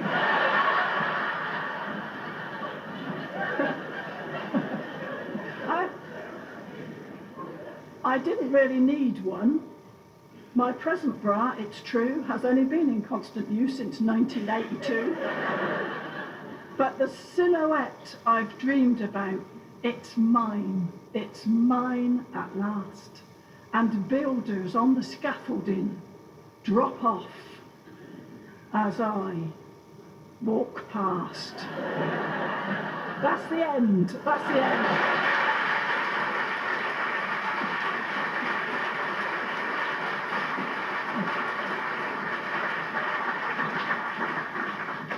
My husband doesn't like that though. No, he doesn't. He gets quite upset about it, really. He says, well, why'd you have to drag me in? All that nonsense about making me eyeballs shiny. All that old stuff. Why do you have to drag me in? It's nothing to do with me. I mean, it's your job. Why do I always have to be the buffoon? Well, I haven't got an answer really, but the thing is, it gets a good laugh, so I don't really want to stop saying it. Anyway, we get on pretty well. Most jokes are about somebody, anyway, aren't they? Most jokes are pretty mean if you analyse them. I mean, there's some jokes that are more innocent, I suppose. You could say, my husband and I had a waterbed, but we drifted apart. That one. Or you could say, did you hear the one about the hyena who swallowed an OXO cube and made a laughing stock of himself?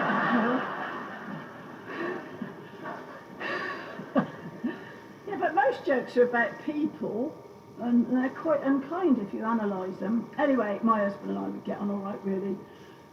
We get on very well, and we've been married 22 years. Well, she's amazing to me, really, because if I'm perfectly honest, I didn't go into it with that much conviction.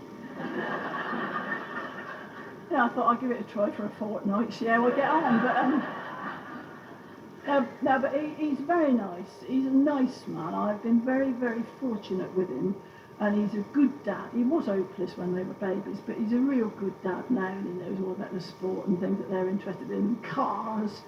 So I feel very, very fortunate in all respects. However, I do think, though, that you're very lucky if you haven't got some area where you have to be a bit careful, otherwise you'll have a row that will take a bit of getting over. And I think most people have got that area. It's different for everybody, but I think in most relationships there's an area where you have to be careful. And with us, unfortunately, it is an area which we can't avoid. It's not a situation we can avoid. And the situation where we are very likely to blow up at each other and have a real good row is the one where we're going somewhere we've never been before. My husband is driving the car, and I have been given the task, I didn't want it, but I've been given it just the same, of reading the map. Now, I used to be all right at reading maps. When I was single, I didn't attach any great significance to it. I could do it. I just made a little list on a postcard of the various destinations, and it was all right. You always got there, But years of abuse and unfounded criticism, and being told I got the brain of a limpet, I've sadly done two things. They've eroded my confidence, because if somebody keeps telling you how useless you are, you start thinking it might be true. And sadly, it's eroded my very ability to do it. And now I can't do it. I'm nothing like as good as I was. I've lost it, really. I have lost it completely. Yeah, but it's not my fault. It's his fault. Because he's got a mind like an atlas. He sort of knows the roads. So I can't remember one road from another, but he'll never be generous. He'll never say something helpful. He'll never say, there's a difficult intersection coming up. You might like to look at the map and brace yourself. I mean, he'll never say anything like that. I don't realise there's anything wrong until I look at from my crossword, right, and I see that we're going round and round the inside lane of some terrifying great motorway roundabout, and I realise that my husband is muttering something unintelligible. So I say to him, "What? What did you say? What?" And the reason I can't understand him is because he's talking through his teeth. And what he's actually saying is, "Which way is it? You've got the map. Which way is it? Hey?" I look at him and I get such a shock because he's got a horrible, repulsive beetroot red.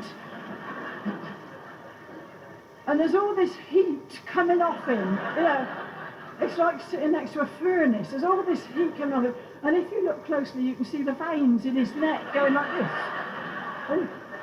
And he's raving. He's saying, which one? Got half a coconut in it. Which one is it? Well, I defy anybody to think straight, you know, in that intimidatory situation. If you've got somebody going, which way? You know, you can't think straight. You're just frightened to death. And I look at the map, I can see all the signs and everything on it, but nothing's coming in. You know. Anyway, it's always on a join. It's always right down in a join.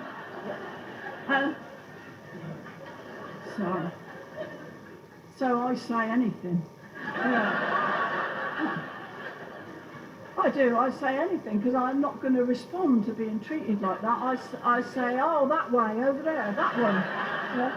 And so quick as a flash, we go round the roundabout and we've gone off down this road. And within a nanosecond, we both realise two things. One, it's the wrong road. And two, it is the longest road on the face of the earth with nowhere to turn round. So we're driving along and a terrible change has come over my husband and all the heat has gone away and it's been replaced by an icy resignation which has settled over him like a frost.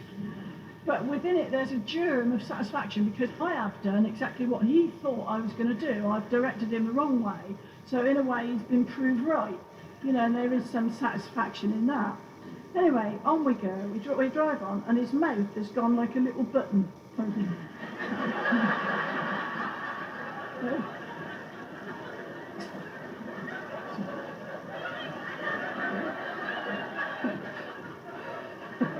It's not a pretty sight. Anyway, so we drive on and on in this terrible atmosphere, and eventually, mercifully, we see a lay-by or a farm gateway or something where we can turn round. And now I can tell you exactly what he will do. I can tell you the precise sequence of events because I have seen it a long time. He'll observe that there's a farm gateway, let us say, over there. And so he'll indicate left, he'll pull over, pull into the gateway, put on the handbrake and switch off the ignition. And the next thing he would do is take in an enormous, exaggerated, theatrical sigh. And then he will exhale while shaking his head and doing this strange frog-like smile. Now, I'll give you an impersonation of it. You'll recognise it when you see it. So we're driving along, we see the place to turn around, he indicates left. Then he goes, you know, to switch off the ignition, handbrake on. Here comes the great big sigh. It's a bit like the pig, but so far no piglets.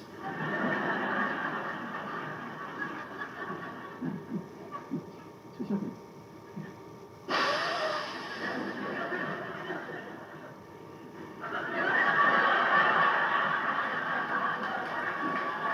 And this...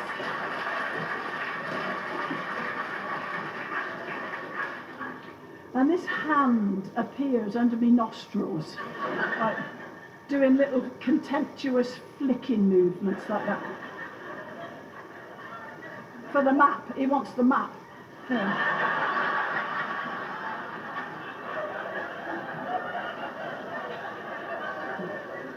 And still talking through his teeth, he says, "Give it to me."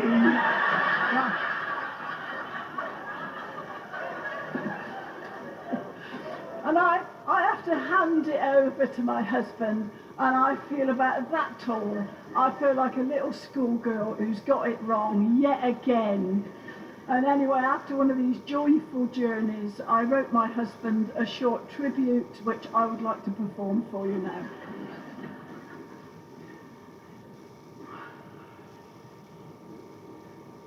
I'm going to kill my husband. I have stuck all I can stick. His constant criticising is getting on my wig. He takes it all for granted. But tonight, I can relax. For the minute he complains, I shall whop him with the axe.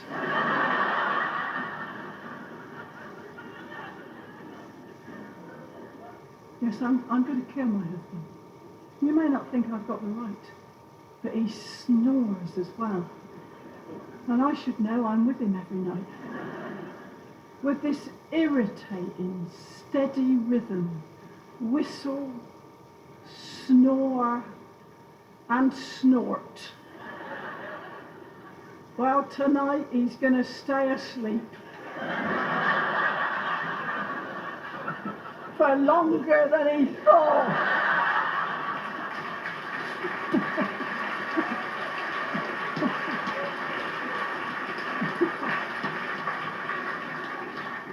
I'm going to finish with this poem which I've been asked for in the requests. And what can I tell you about it, really? I'm of an age now when a lot of my friends' husbands are retiring. And I'm quite an observant person, and I notice that in some cases it's a great success to have the husband at home, and in other cases it's not quite so good, and it takes a bit more adjusting to, to have somebody there, particularly if he's got firm opinions. Anyway, I suppose I'm thinking in particular of a friend of mine whose husband used to work in the city and would stay up 3 nights a week in London. And so my friend, because she was on her own a lot of the time, she took up tennis. And she's got a lot of friends and she plays tennis a lot and she's fit and slim and everything. But now her husband's retired. And if she goes to play tennis at all, this reproachful voice says, oh, tennis again. And so she goes, but she goes with a heavy sort of heart. So it's partly about that. And it's partly just about a know, the person we all know, who knows it all, and it doesn't matter what your little opinion is, he will overwhelm it with his own. And I would like to make it perfectly clear that it's nothing whatsoever to do with any member of my own family.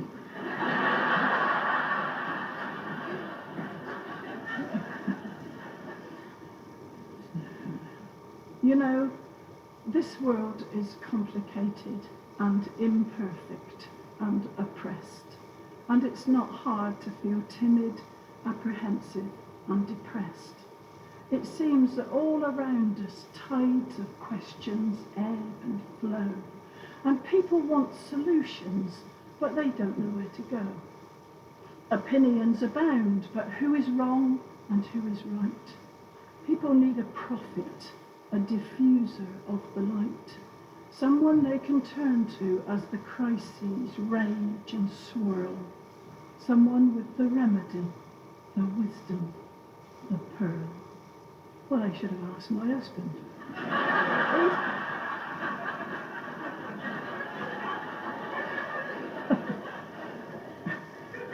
He'd have told them then and there his thoughts on immigration, teenage mothers, Tony Blair, the future of the monarchy, house prices in the south, the wait for hip replacement, BSE and foot and mouth.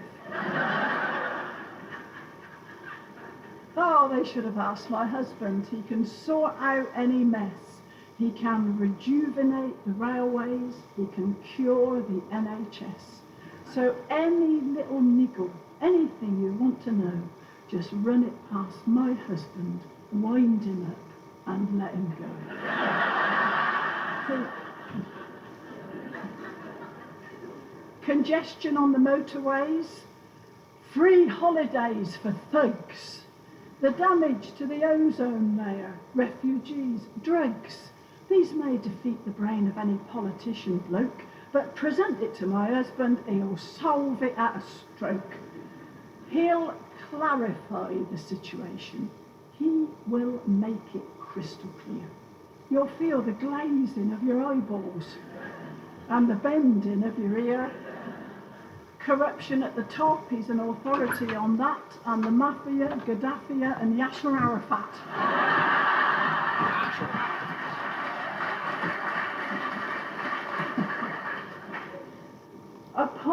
these areas he brings his intellect to shine in a great, compelling voice that's twice as loud as yours or mine. I often wonder what it must be like to be so strong, infallible, articulate, self-confident, and wrong.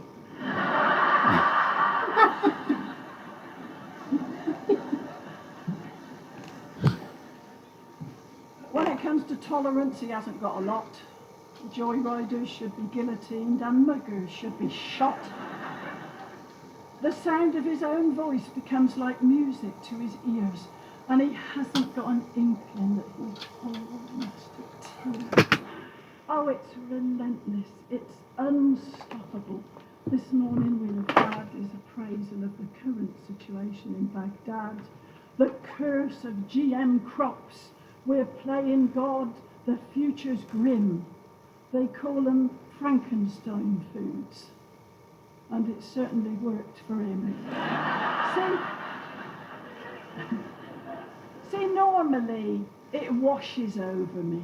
I get the evening meal, I'm chopping up the meat, I cover up the way I feel. But on the odd occasion, I'm afraid it must be said, I find I've got the cleaver aimed directly at his head. My friends don't call so often. They have busy lives, I know. But it's not every day you want to hear a windbag suck and blow. Encyclopedias, on them we never have to call. Why clutter up the bookshelf when my husband knows it all? Good night. Thank you all very much. Thank you very much. Thank you very much.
Thank you very much. Hello.